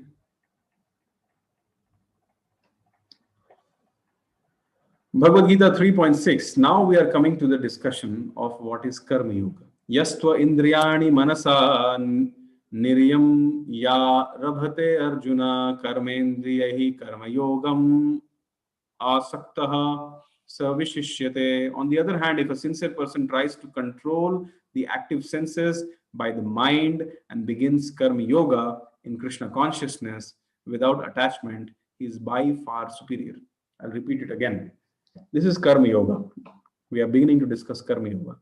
Krishna says, on the other hand, if a sincere person tries to control the active senses by the mind, that means senses can be controlled by the mind, and begins Karma Yoga in Krishna consciousness without attachment, he is by far superior. So now you see Krishna is building upon the primary definition of yoga which he gave in 2.48. He's telling, apart from being equipoised in happiness and distress and having no attachments, you should also try to control the active senses with your mind and begin and start working in Krishna, start to work in Krishna consciousness. That is Karma Yoga. And such a person is by far superior. So Karma Yoga means I'm working as per the rules and regulations of the scriptures. I'm not engaging in pap activities. I'm not engaging in karma kand activities. Some part of my activity, some result of my activities, I'm giving to Krishna also. Karma Yogi does not mean that I'm fully Paramahamsa. No, Karma Yogi also may have some attachments. But some part of my result, like 10% or 5% of my earnings, I'm ready to give for Krishna conscious projects. And if I'm at that stage, and if I know that karma kand is bad, if I know that I have to lead a life based on scriptural injunctions, I have to chant Hare Krishna. But still, even when I know that Bhakti Yoga is the supreme, still I'm attached to some kind of karma, some kind of activities, and some kind of results. Then I'm on the Karma Yoga platform. But even though I'm attached to my work, even though I'm attached to the results, this much intelligence I have that 5% or 10% of my hard work I'm ready to give for Krishna conscious projects. That is called as Karma Yoga. Perfection of Karma Yoga means Karmandyeva vadhikaraste ma phaleshu kadachana ma karma phala heturbhur mate sangostva akarmani. That is the perfection of Karma Yoga. To summarize this, we can say when someone has no doership mentality, and when someone has no doership mentality in their heart, and they are fully detached from the results of the work, and they understand this karmandyeva vadhikaraste ma phaleshu kadachana fully, very nicely, then that is a perfect Karma Yogi. Let me read the translation of these words. You have a right, Krishna says, you have a right to perform your prescribed duty, but you're not entitled to the fruits of this action. Never consider yourself to be the cause of the results of your activity. That means get rid of the doership mentality and never be attached to not doing your duty.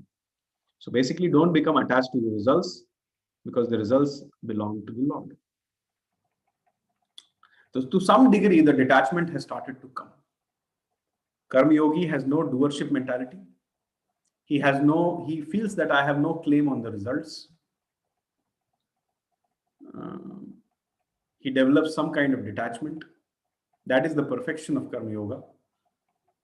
And a Karma Yogi knows that Krishna is the Supreme Personality of Godhead and everything has to be meant for the satisfaction of Krishna. In this way, a Karma Yogi will gradually progress to the higher rungs of the yoga ladder. Second chapter, Krishna says, Sukha dukha same kritva labha labhau jaya jayau tato yudhaya yujyasva naivam papam avapyasi. avapsyasi.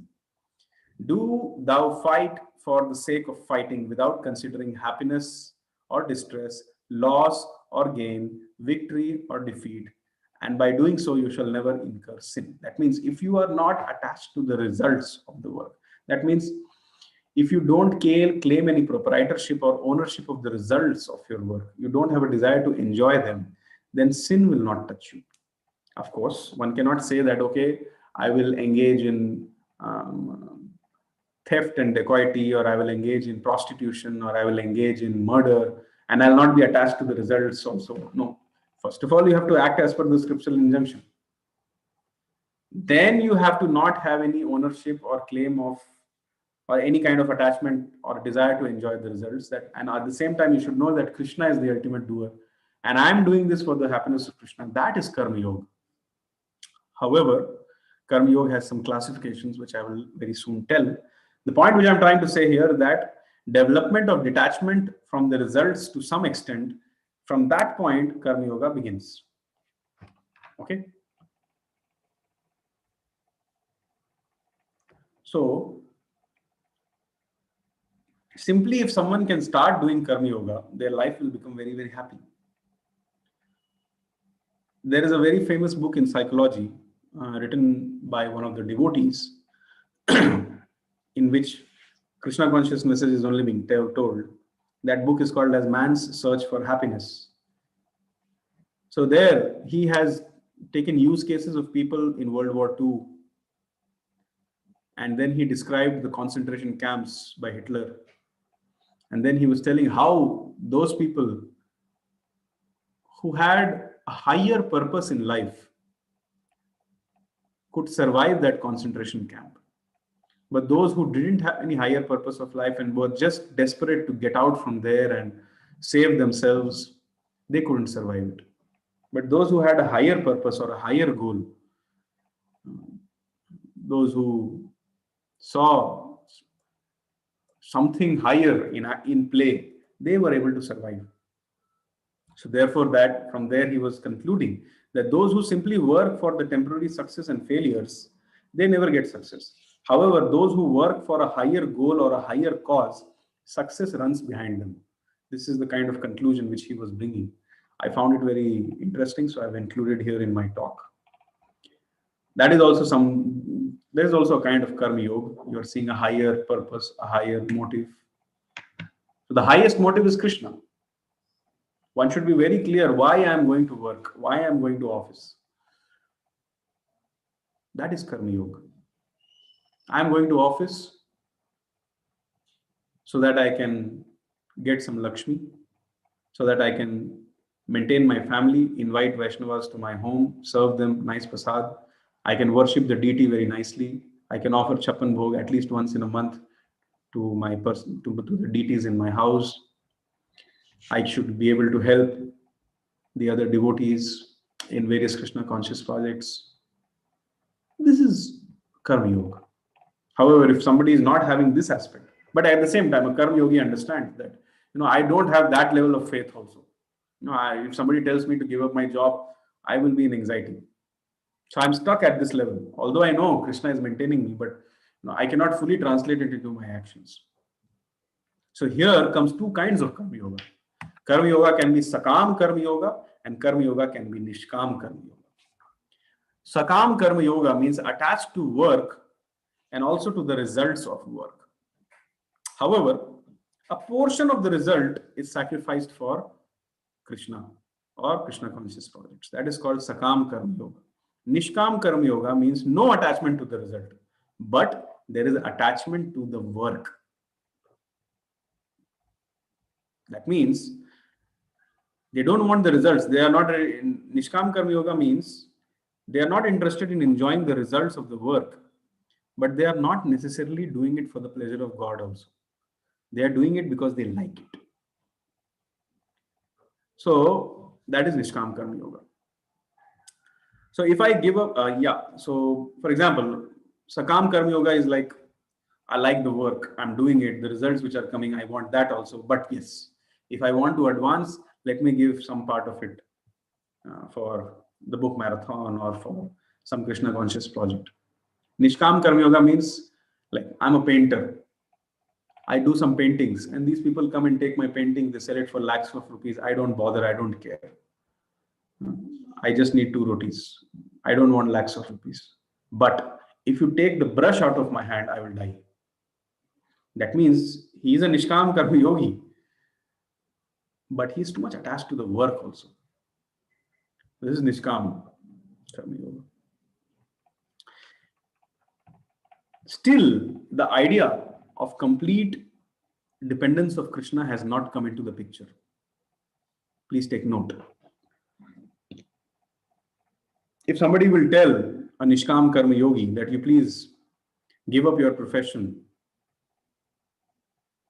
come to some farm community of Iskcon and try to serve full time, there will be so much agitation. ये कैसे होगा, वो कैसे होगा, ये हो गया तो, वो हो गया तो, this happens that. Because so much faith is not there.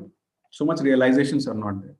The fact which I was saying, Nityo Nityanam, Chetanas Chetananam, Eko Bahunam Yuvidhati Kaman. That is the difference between a pure devotee and a karma yogi. The Shastra says, we are eternal, Krishna is eternal. We are conscious, Krishna is conscious. Nityo Nityanam, Chetanas Chetananam, but Eko Bahunam Yuvidhati Kaman. One person, that is Krishna, is maintaining everybody. This fact the karma yogis have some trouble to understand because they think that I am maintaining my family. If I lose my job, my family will starve. So I have to work very hard.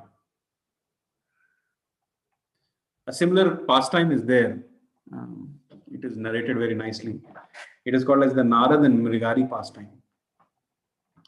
Mrigari was a hunter. He had learned hunting from his father and grandfather. That was the family business. And his pleasure was to half kill the animals, and when they will be dying out of pain, he used to enjoy that. That was his kick. That was his happiness. He used to derive happiness by half killing the animals. So one day Narad Muni was passing by from there. Narad Muni saw a rabbit half killed, a deer half killed, a peacock half killed, and things like that. So he wanted to find out who is doing this.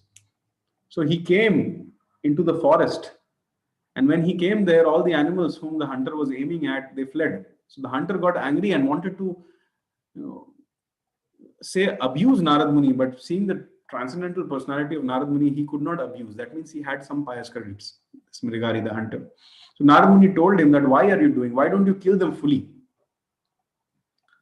But he says, no, I have learned this from my father. This is what I like. This is what I've been doing. So Narad Muni says, what kind of future is installed for you if you continue this kind of work? Then Narad Muni, the supreme preacher, when he preached to the hunter, Mrigari, his change of heart happened. That is why it is said, even by a moments of association with a sadhu, one can attain supreme perfection. So for a moment, this Mrigari, this low born and lowly degraded hunter, when he came in touch with Narad Muni, his whole life changed. So he surrendered to Narad Muni at that point of time. And Narad Muni told, you are killing all these animals with your bow, you first break your bow. So at that point, Prabhupada gives a big purport. What does breaking the bow mean? Breaking the bow in case of hunter meant give up your occupation.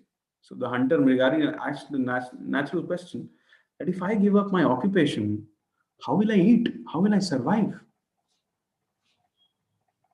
So Narad Muni told at that point of time, don't worry, I will supply you for the rest of your life, whatever you want. Now in the purport, Prabhupada comments that Narad Muni is he himself is a beggar. He has no property. But Narad Muni has faith in this statement, Nityo Nityanam, Chetanas Chetananam, Eko Yo Bahunam Vidadhati Kaman. Whether somebody has a salary or whether somebody has no salary, Krishna will continue to maintain them. When you have salary, Krishna is maintaining you through that salary. When you don't have salary, Krishna will maintain you through some other source. There are people in Bangalore who earn only 2,000 rupees a month, but still they are surviving. And there are people in Bangalore who earn 20 lakh rupees per month and they are so much tension. How will they meet both their ends? And there are people in Bangalore who have no salary and they are still surviving.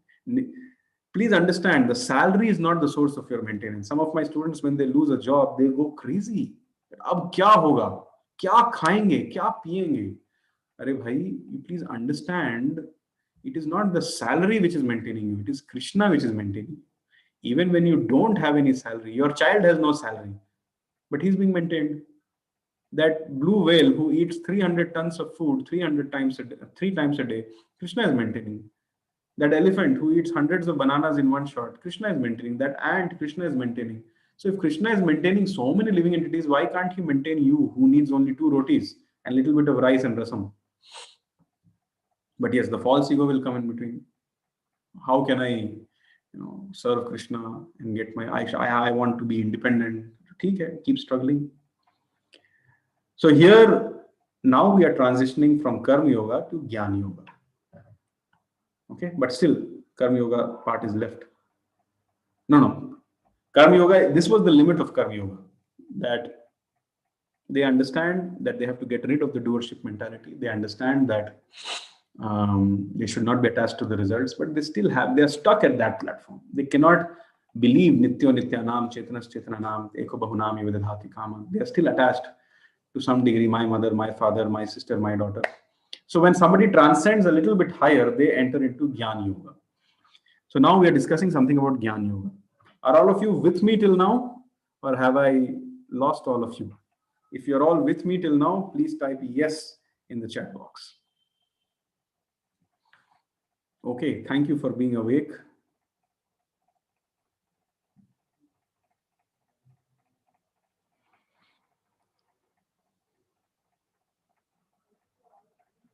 Okay, thank you. All of you are there. Thankfully, nobody said no.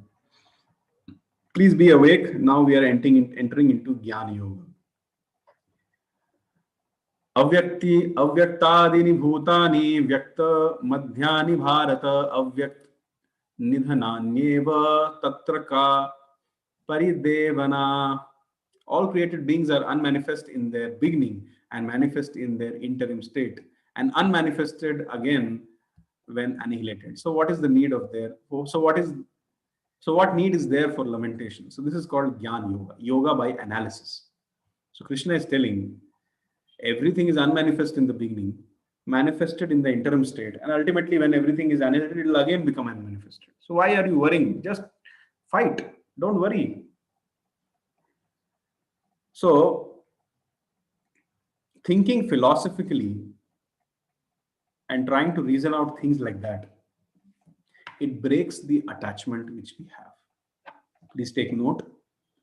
The process of analysis based on the scriptures, it helps us to get rid of the attachments which when I see like this, when I read from the Bhagavad Gita, Dehino yasmin yatha dehe kaumaram yovanam jara tatha dehantara praptir dhiras tatra namuhyati. I'm seeing my old grandfather troubled in pain. Now when he is quitting his body, I know that at one point of time my grandfather had a young body, now he had adult body, now he has an old body, and after this point of time, if he has not successfully remembered Krishna, he'll get another body. So why should I cry buckets of tears for that? This is happening with everybody. Dhiras tatra na muhyati. One who is a dhira will not be agitated by this. One who is a pandita will not be agitated, will not be mourning. Why? Because my grandfather has not died, only his body has died. My grandfather is eternal personality, part and parcel of Krishna. Coincidentally, in this lifetime, he was now my grandfather, and after some time, he'll be somebody else's personality or relative. So this kind of analysis is called Jnana Yoga. When you analyze like this, the attachment breaks. So here, Arjuna was being told this understanding that you are lamenting, you will kill your teacher, your grandfather, your brothers, but everybody was unmanifest at one point of time. Now, temporarily, they are manifested. Again, in future, they will become unmanifest. So why are you worried? Even if you don't kill them, still they will die. But if you kill them now, then following the Kshatriya code of principles, they'll get a better body and a better destination. Like this, these kind of discussions, analysis, yoga by analysis is going on. This is called Jnana Yoga. So the chapter, second chapter, shloka number 11 to shloka number 13, and the whole of chapter 4 and 5 is considered as Jnana Yoga. The point to be noted here is that Jnana Yoga or analysis breaks attachments. So in this way, a person is able to overcome some of the attachments.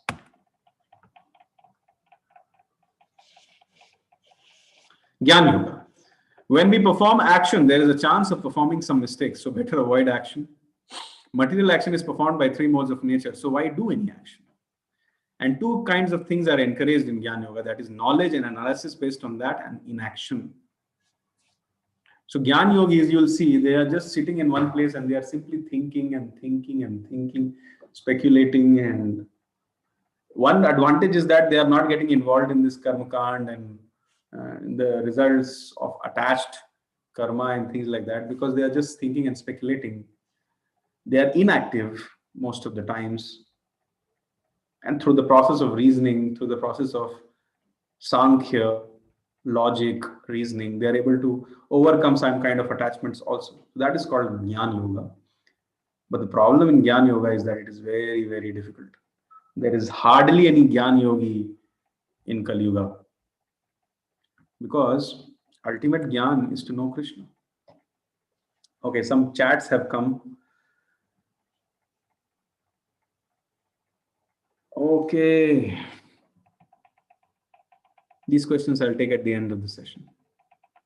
Balaji Mohan Prabhu is telling to remind about the Kola Vichar Sridhar pastime. Yes, please remind me at the end of the session again. Okay, so this is Jnana Yoga. Krishna says, Bahunam Janmanam Ante Jnanvan Mam Prapadyate Vasudevam Sarvam Iti Sa Mahatma Sudurlubha. So a Jnana Yogi who has successfully practiced Jnana, not getting entangled in the results of karma and attached karma yoga, after many, many such lifetimes of Jnana Yoga, troublesome lifetimes, inactive lifetimes, Bahunam Janmanam Ante, when he has attained true Jnana, then he will achieve me. So, Sakam Karma Yoga means one is attached to the work. I'm just seeing my notes also. I've made some notes. So, Sakam Karma Yoga. The pious credits are there because attachment to results are there. Sin is not there. Some advancement is there.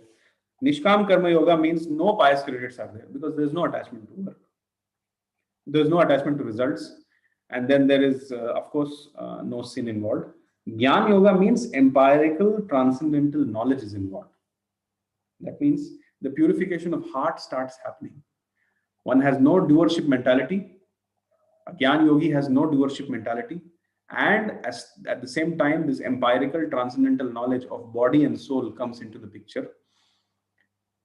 Purification of heart starts happening. This is Jnana Yoga. Okay. Now, let's move towards the next aspect of. But Krishna says, Bahunam Janmanam Ante. Jnanvan Mam Prapadyate. After many, many lifetimes of Jnana Yoga, one who is truly in knowledge attains me. Jnanvan Mam Prapadyate. He takes my shelter. And what is his realization after many, many lifetimes? Vasudeva Sarvam Iti. That Krishna is everything. Sa Mahatma Sudurlabha. Such a great soul is very rare. So, why to take many, many births to realize this? Just read the book of Prabhupada and start chanting Hare Krishna. Directly achieve what these Jnana Yogis will attain after hundreds of lifetimes. This is the point which we are trying to make. Okay, moving on. Be alert. Now we come to the Dhyan Yoga aspect. This is a little technical. I'll not go in detail. I'll just mention it. 6.3. You can read it on your own, the whole chapter. Arurukshor muner yogam karma karanam uchyate yoga rudhasya tasyaiva shamaha karanam uchyate. For one who is a neophyte in the eightfold yoga system, work is said to be the means.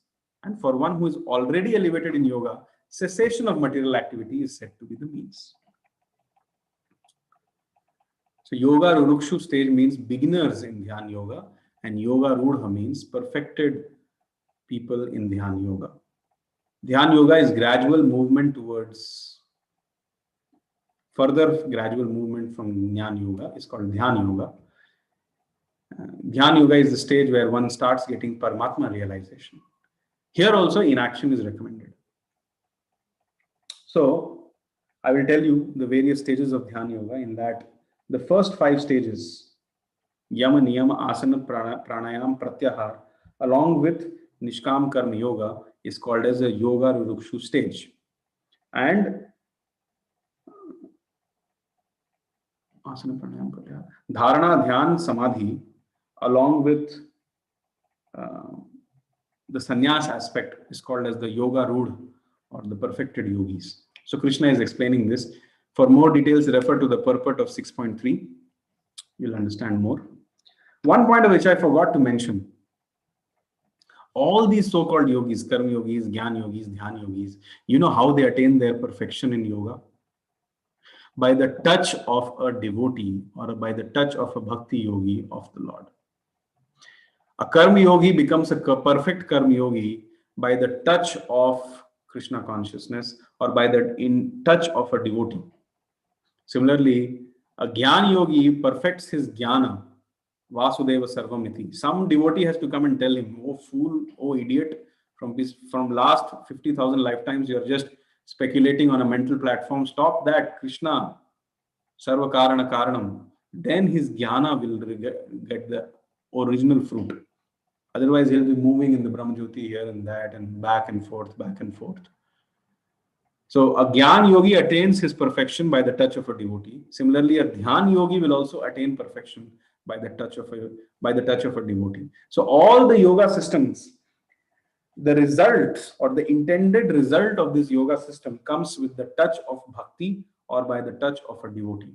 This is from the purports of Srila Prabhupada. Okay. Moving on. To practice yoga, now you see Dhyan yoga. Many people say that why does Iskcon talk only about Bhakti yoga? Why? Because Dhyan yoga is like this. Please listen. To practice yoga, one should go to a secluded place. That means first you have to leave your very nice apartment for which you have paid only 50% of the EMI. First you have to leave that. You have to go to a secluded place and then you should lay kusha grass. In that secluded place, there is no mobile network. There is no WhatsApp, no Facebook, no Instagram. No family members, nothing. Go to a secluded place, lay kusha grass on the ground, then cover it with a deer skin and then over that a soft cloth. The seat should be neither too high nor too low and should be situated in a sacred place. The yogi should sit on it very firmly and practice yoga and purify the heart by controlling his mind, senses and activities by fixing his mind on one point.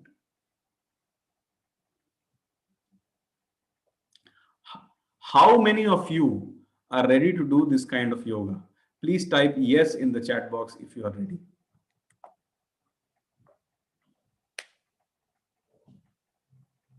Srinivas Ramakrishnan Prabhu is telling, not me. Okay, that's okay. Rhythm Sharma is telling she is ready. M. Deepika is telling she is ready.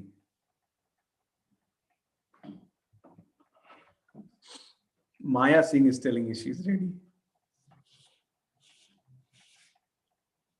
Any more yeses? I'm noting down the names of people who say yes. Shrija Singhal is telling yes, she is ready to do such yoga. Abhishek Rajadhyaksh is telling yes. Satish MS out of some sentiment is telling I will avoid deer skin. If you avoid deer skin, you can't do this yoga, by the way. Because your sentiment is not above the Bhagavad Gita. Varsha Gujarati is telling she wants to do yes, but from home. Arey Baba, you have to go to a secluded place. You can't be at home and do this Dhyan yoga. That is the first. All those people who have said yes, think about giving up your home for the rest of your life first. Those who have said yes, please read this definition again. It's easy to say yes.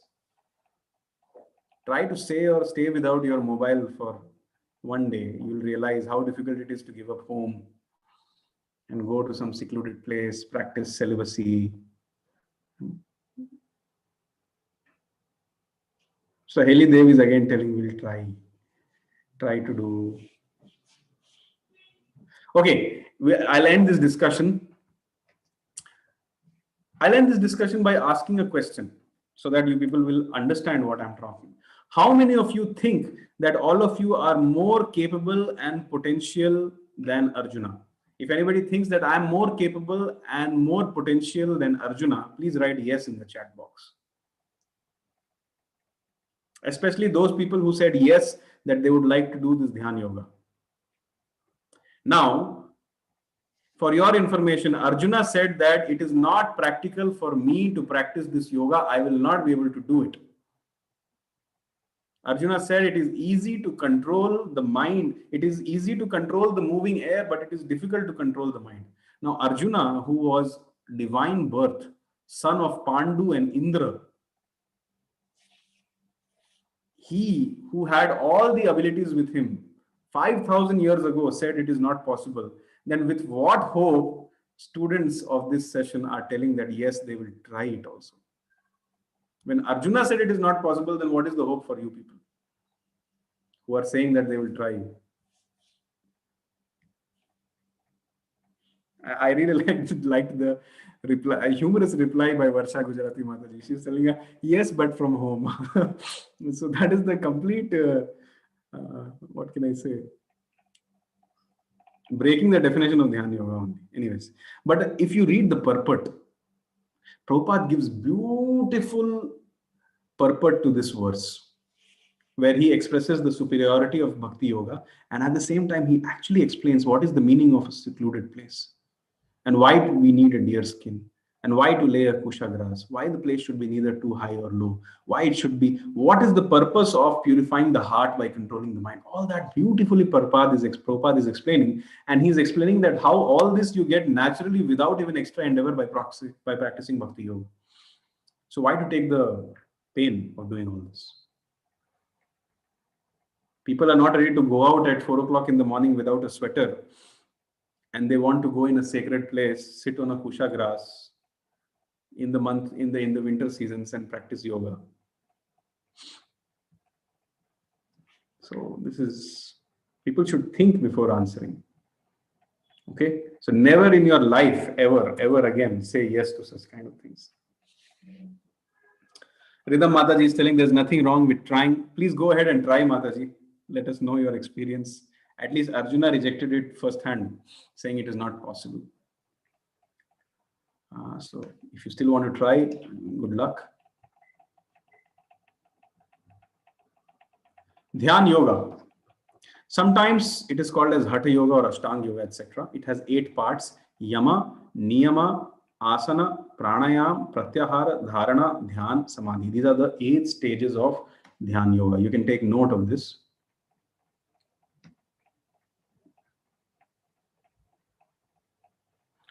So Yama means do's, Niyama means don'ts. So all these yoga studios which are running around, they only focus on asana and pranayam. They don't tell you the Yama and Niyama. Have you ever seen a yoga studio where it is said that you are not supposed to eat meat, fish and eggs, onion and garlic, tea and coffee? Everything you have to give up.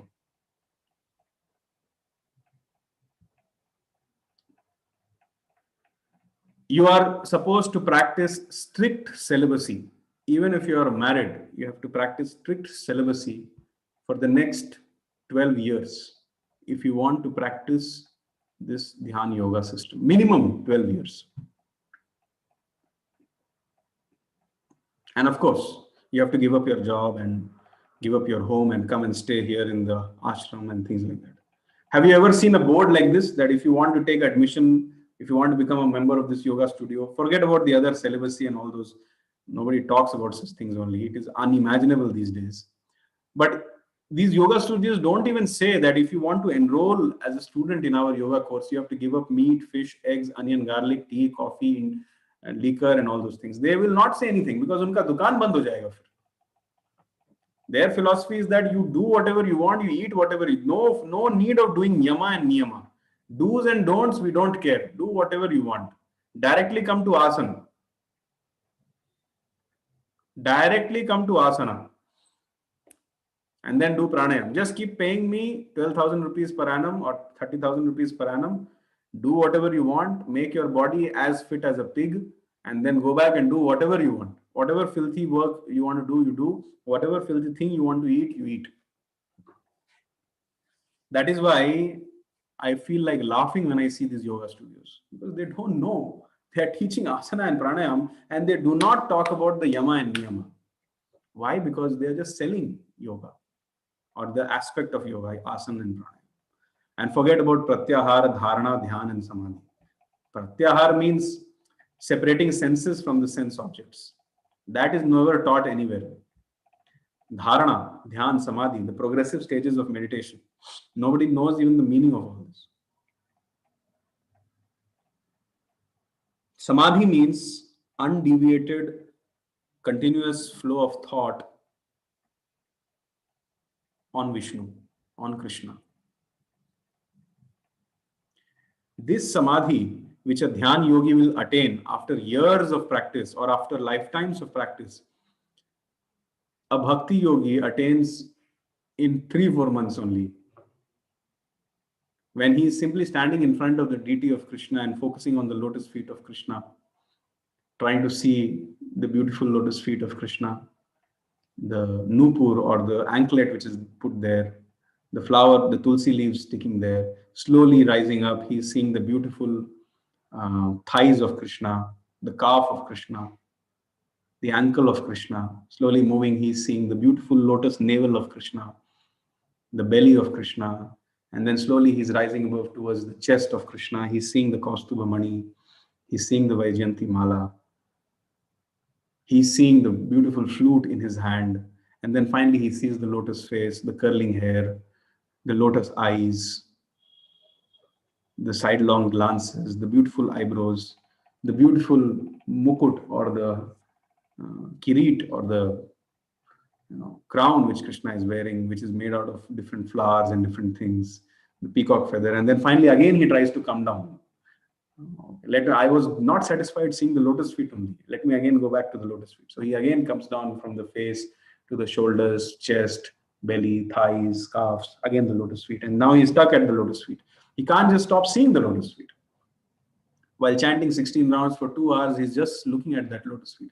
This is the highest possible form of samadhi, which any devotee can attain in the first 2-3 months only. Why to go through all the trouble of dhyan yoga, which according to me, nobody can do in Kali Yuga. Anybody who's saying that I'm practicing dharana, dhyan or samadhi or some kind of meditation or some kind of pranayam, they are all in illusion.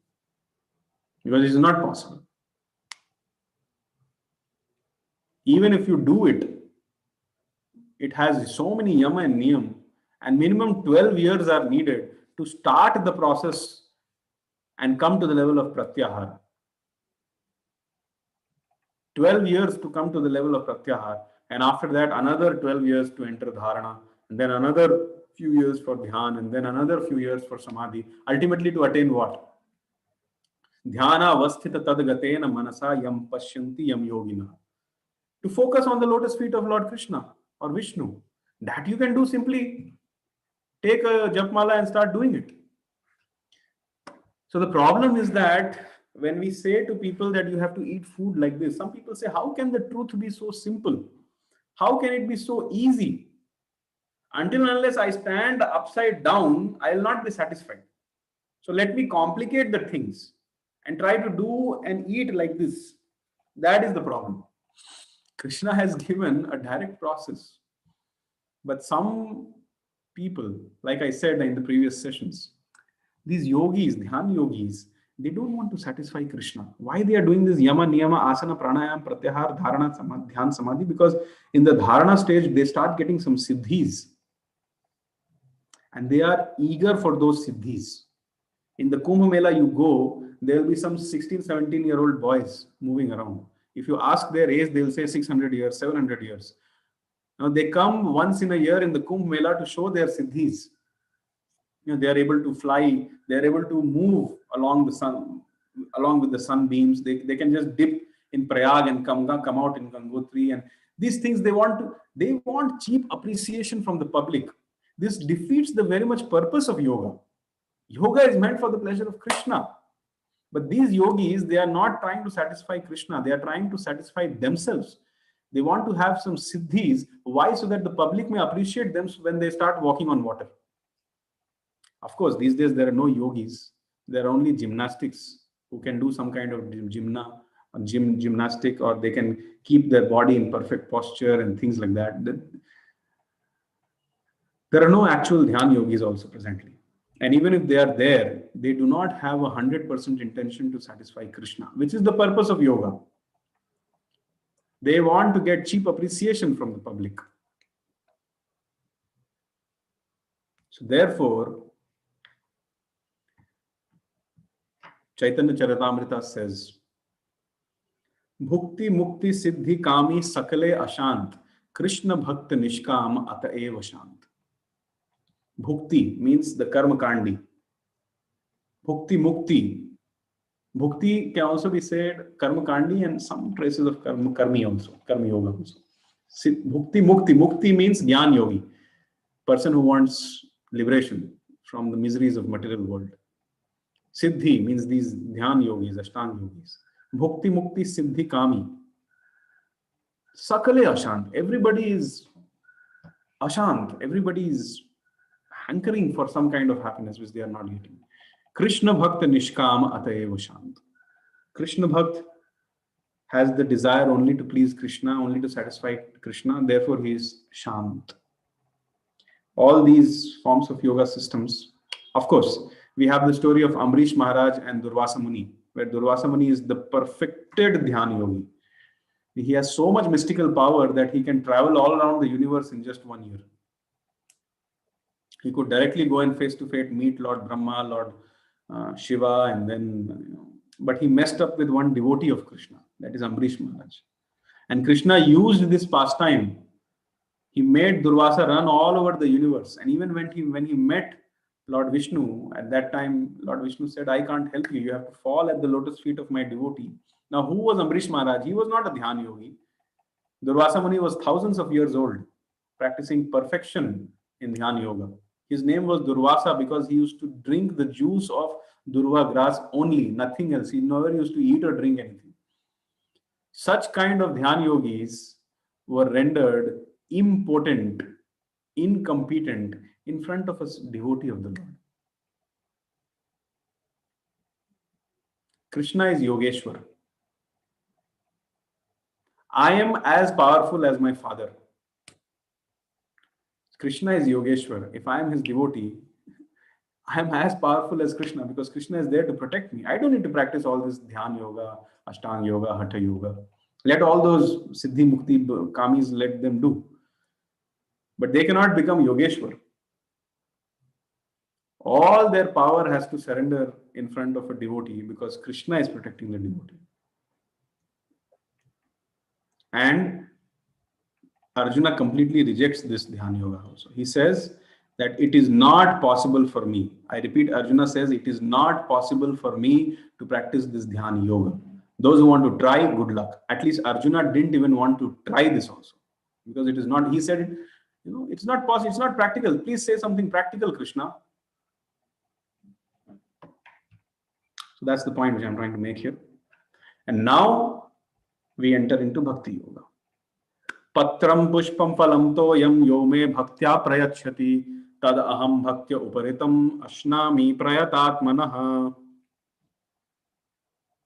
If one offers me with love and devotion a leaf, a flower, a fruit, or water, I will accept it. Doing things, this is, till now we were doing, Karma Yogi was doing things for his satisfaction, Gyan Yogi was doing things for his satisfaction. Dhyan yogi wanted his own mystical powers, his satisfaction. But now we have started to do things for the satisfaction of the Lord, and that is bhakti yoga. One should not be puffed up. Everything belongs to Krishna. Krishna is not mad for our roti and chapati. Lakshmi sahastra shata sambhrama sevyamanam govindamadi purusham tamaham bhajami. In the third canto of Bhagavatam, there is description of Vaikuntha. It is mentioned that millions and millions of Lakshmis, they are trying to serve with ultimate love and affection to Lord Vishnu. There is no dust in Vaikuntha, but still these Lakshmis, they are sweeping the floor of Vaikuntha, thinking that maybe the Lord will see me and he'll show his merciful glance on me, or he'll give me some love and affection, like that. And all these millions and billions of Lakshmis, with all their mystical potencies, they are trying to serve Krishna. Do you think he's crazy for our roti? No.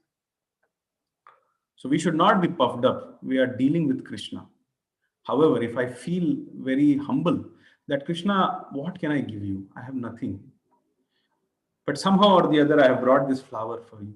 Please accept it. In this mood, when we offer this flower to Krishna, Krishna will accept it. And when Krishna accepts it, that is the beginning of our fortune. We become the most fortunate person in the whole creation. Krishna accepts it to make us fortunate. Krishna doesn't need it. Some people say, आपका भगवान कैसा है? उसको पत्ता चाहिए, flower चाहिए, पानी चाहिए, फल फूल चाहिए. वो खुद के लिए अरेंज नहीं कर सकता है क्या? The point here is that he doesn't need it. He is doing this for our deliverance. And he wants love and devotion. Ashnami prayatatma. Have full faith that when you offer something to Krishna, Krishna is eating it. Lakshmi is taking it from your altar and then she is feeding it to Krishna. Srimati Radharani is feeding it to Krishna, provided you have made it with love and devotion. That is Bhakti Yoga. Another definition of Bhakti Yoga, which is how Karma Yoga slowly moves towards Bhakti Yoga. Yad karoshi yad ashnasi yad juhoshi dadasi yad tapashyasi kaunteya tad kurushva madarpanam. Whatever you do, whatever you eat, whatever you offer or give away, and whatever austerities you perform, do that, O son of Kunti, as an offering to me. This is how a Karma Yogi gradually skips Jnana Yoga, skips Dhyan Yoga, and directly moves to Bhakti Yoga. This is the recommendation of Krishna also. Why to waste time? Whatever you do, whatever you eat, whatever you offer or give away, and whatever austerities you perform, do that, O son of Kunti, as an offering to me. So now, this Jnana Yoga and Dhyan Yoga was so much inaction, no action. But now again action is coming. Yad karoshi, whatever you do, whatever you eat, whatever you offer, whatever you give away, whatever austerities you perform, do it for me, O son of Kunti. This is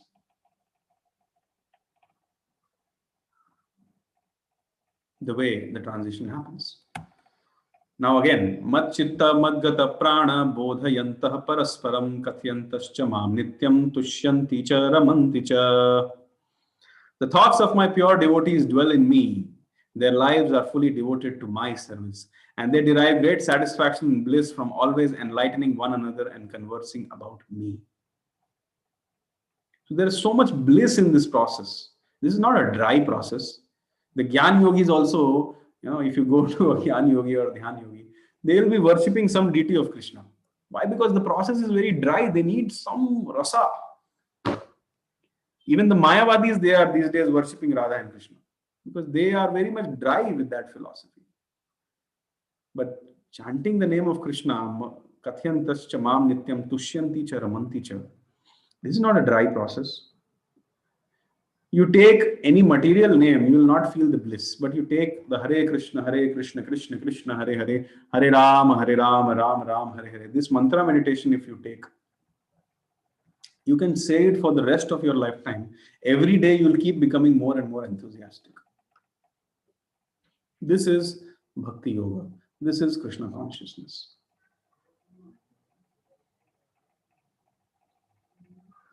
So I have to show you a small video where it will be proved that Bhakti Yoga is not a dry process. But I'm afraid that if I show that video, YouTube will flag it because I don't know where this video is from. Somebody sent it to me on WhatsApp and I have put it in my presentation.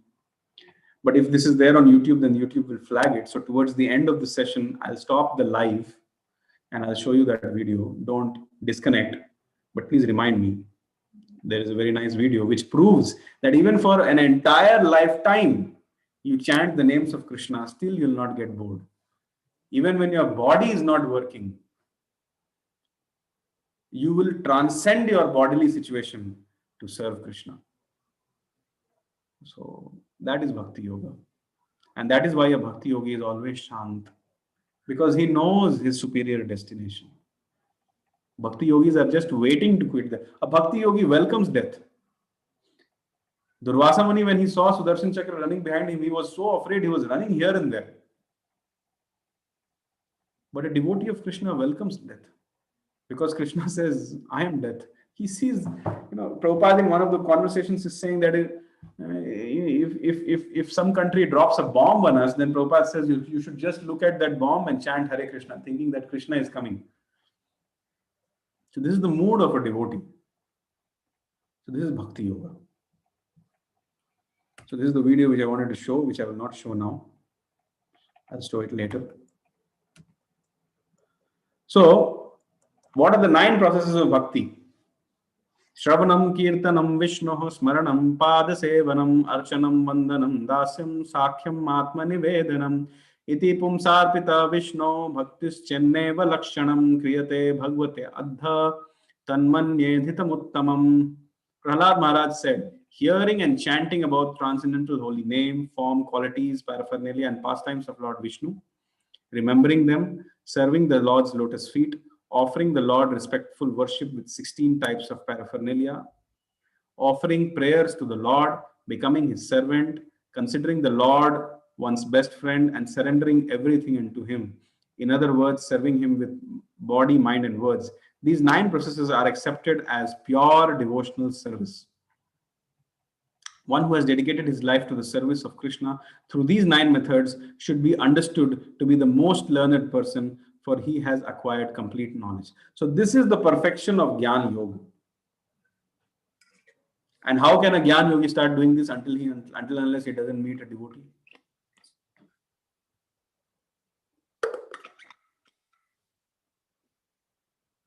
This is from Srimad Bhagavatam. So one need not, now people will say, Bapre, itna Shravanam, Kirtanam, Vishnu Smaranam, Padasevanam, Archanam, Vandanam, Dasyam, Sakyam, I'll get tired. So you need not do all these 9 processes. Even if you choose one, Shravanam, simply by hearing, you can go back home back to God. Kirtanam, simply by doing Kirtanam, that means chanting, hearing and chanting, Shravanam, Kirtanam. If you do these 2, others, if you get chance, you should do. But if you are not able to do, only if Shravanam, Kirtanam also you are doing, hearing and chanting, you'll go back to God. That's how powerful Bhakti Yoga is. So Bhakti Yoga is performed with love towards the Lord. It contains 9 aspects of which all are blissfully done with affection for the Lord. So now just to summarize today's discussion, Karma Kanda, I'm not even referring to the sinful activities. Karma Kanda, which is not a part of yoga, it is done according to the scriptures. You can take a snapshot of this photo or maybe take notes. Karma Kanda, action according to the scriptures. Karma Yoga, scriptures working according to the scriptures, but along with that, some level of detachment from results and giving up of the doership mentality is coming into the picture. Higher than that is Jnana Yoga, work according to the scriptures with no doership mentality and detachment to the results. At the same time, heart starts becoming purified. Purification of heart through transcendental knowledge. I'm not this body, I'm the spirit soul. So through that analysis, they start breaking the attachments. Dhyana Yoga means scriptural, following the scriptures. Being detached, that means no And doership mentality, no attachment to results. Heart has already been purified by the transcendental knowledge. And finally, they are able to meditate. That's how the meditation begins. Now, there are some people who do not do all these scripts. They don't follow scriptures. They are not detached. They are not knowledge, but they want to go and sit in some cave and do meditation. How foolish that is. They don't even know the basic definition of meditation, but they want to do meditation. And bhakti yoga means following the scriptures, being detached from the fruits of the work, as well as doership mentality is lost. The heart has already been purified by the chanting of Hare Krishna, by the process of rendering service to the Lord. Intense samadhi stage is already attained, and above all, the most important aspect of human existence is attained, that is love for God. That is bhakti yoga. So in the future session, we will see how this mantra meditation, somebody asked a question about mantra meditation. In future session, we will see how mantra meditation actually helps us in achieving automatically this meditation, knowledge, detachment, and scriptural injunctions. How bhakti yoga is superior than all these other forms of yoga systems. We will also see how bhakti yoga is much more quicker than all these yoga systems. And how Krishna, what is the personal recommendation of Krishna? And all these points we will discuss in the next session. Now, when I'm saying these points, you may feel I already know the answers of these questions, but there is much more to know. There is always much more to know in every session. So please don't miss the next session. At this point of time, I would like to give you a homework. This time's homework is a little comprehensive. First, please learn the verse number 9.26 of Bhagavad Gita. And second is a question which you have to write and send me the answer on email. Establish in your own words the superiority of bhakti yoga and other yoga over the other yoga systems with reference to verses and purports from Bhagavad Gita chapter 2 to 6. In your answer, explain the following: the impracticality of yoga systems and other than bhakti yoga in Kali Yuga. If you will notice while explaining, I have already covered these points. If you can just remember what I have said and write that, that is also enough. But if you want to add something more, you are welcome. How bhakti yoga contains all components of other yoga systems, and how bhakti yoga can be practiced without having practiced other yoga systems. So please take a snapshot of this. This is your homework. This time it's a comprehensive homework. I'm very eager to see how many of you are going to actually write and send me an email. My email ID is as follows.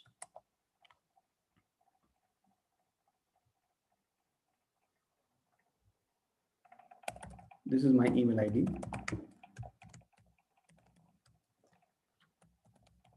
Please don't send spams to me. Already my email ID has become so much spammed. So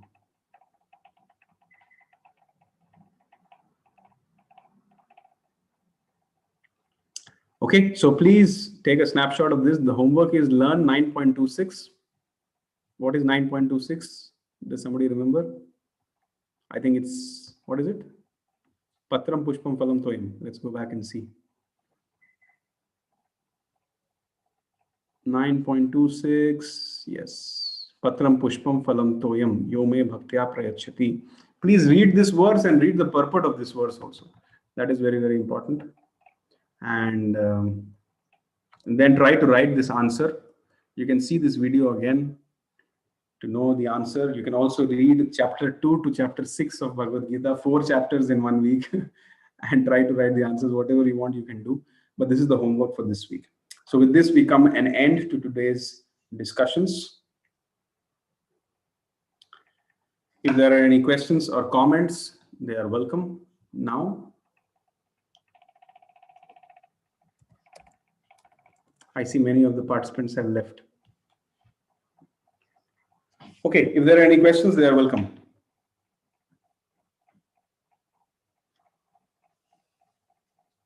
Okay, everybody wants the video. But before the video starts, let me present. Okay, Abhijit Patra is asking, I heard that some yogis are there near to Narmada River, don't come in public and living for years. don't know how much to. Yeah, it is truth. I just told. With the process of this, see, the concept is what is the lifespan? A lifespan means the number of breaths which you take is fixed. So if somehow if you slow down your breath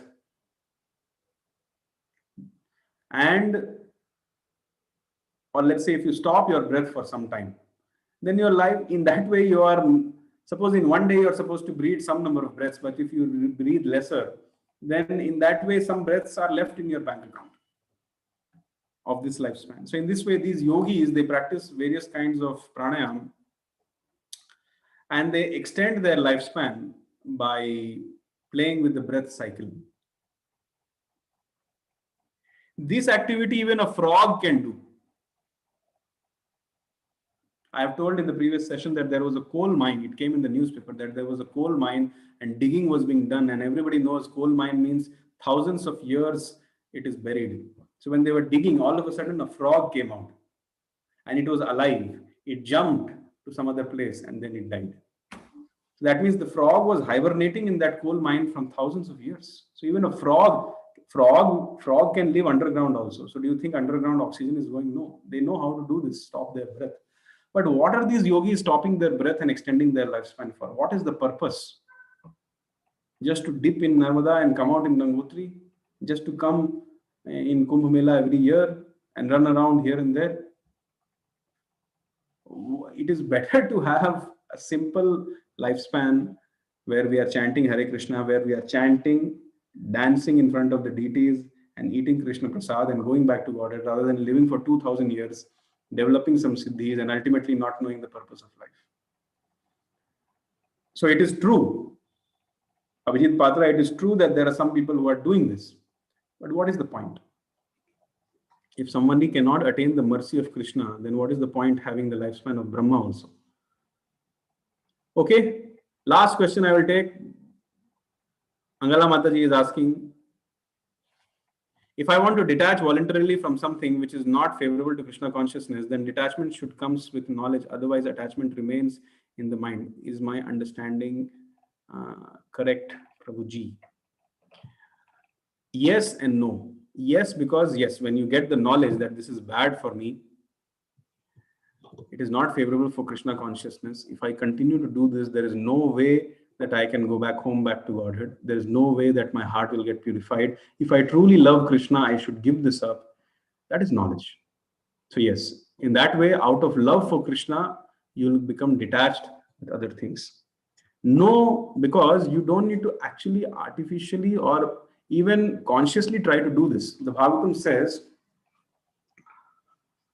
Vasudeve Bhagavati Bhakti Yoga Prayojitah Janyatyashu Vairagyam Jnanam Chayad Ahaitukam.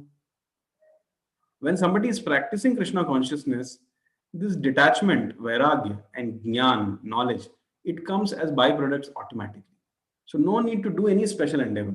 Just continue chanting your 16 rounds in the Brahma Muhurta, and everybody every day read with full absorption the books of Srila Prabhupada, and most importantly hear the lectures of Srila Prabhupada and your spiritual masters, which means your Diksha Guru as well as your Shiksha Guru. If you can just do this Shravanam and Kirtanam, chanting and hearing, then even if you do not consciously endeavor to give up your bad habits or give up your some kind of attachments or whatever, simply by the practice of Krishna consciousness, automatically Jnana and Vairagya will come. Jnana and Vairagya, which the Jnana yogis are struggling for and Dhyan yogis are struggling for, it is a natural byproduct in Bhakti Yoga.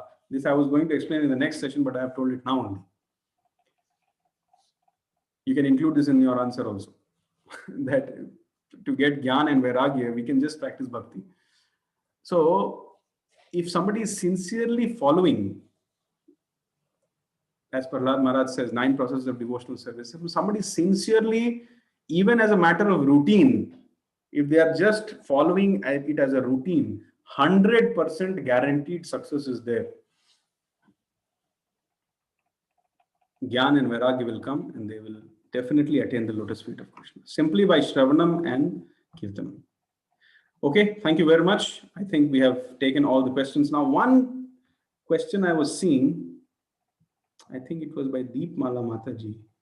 Prabhuji, she is talking. Mataji is talking. Prabhuji, if someone is not attached towards his salary or income, spouse, children, siblings, health, or any other material things, but still performing his duties nicely without any attachment of results, fully involved in bhakti, what will we call that person? That person will be called as a devotee of Krishna. This is Yukta Vairagya which you are talking about, Mataji. Detachment does not mean that, this is another very deep aspect. Please understand, when we say that don't be dependent on your salary, we don't mean that you give up your job. We just say that you change your consciousness. Don't keep thinking that the salary is my source of maintenance. That's what we mean. So if somebody is there working as a CEO, or somebody is there working as a shopkeeper, having 10 children, so spouse and all those things, but is still focused on Krishna consciousness, then that person is called as a Yukta Vairagi. Yukta Vairagya means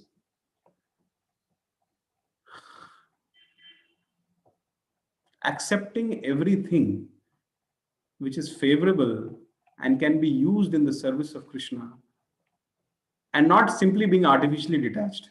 That is called as Yukta Vairagya. Not that I am a Vairagi, so I should not have a refrigerator in my house.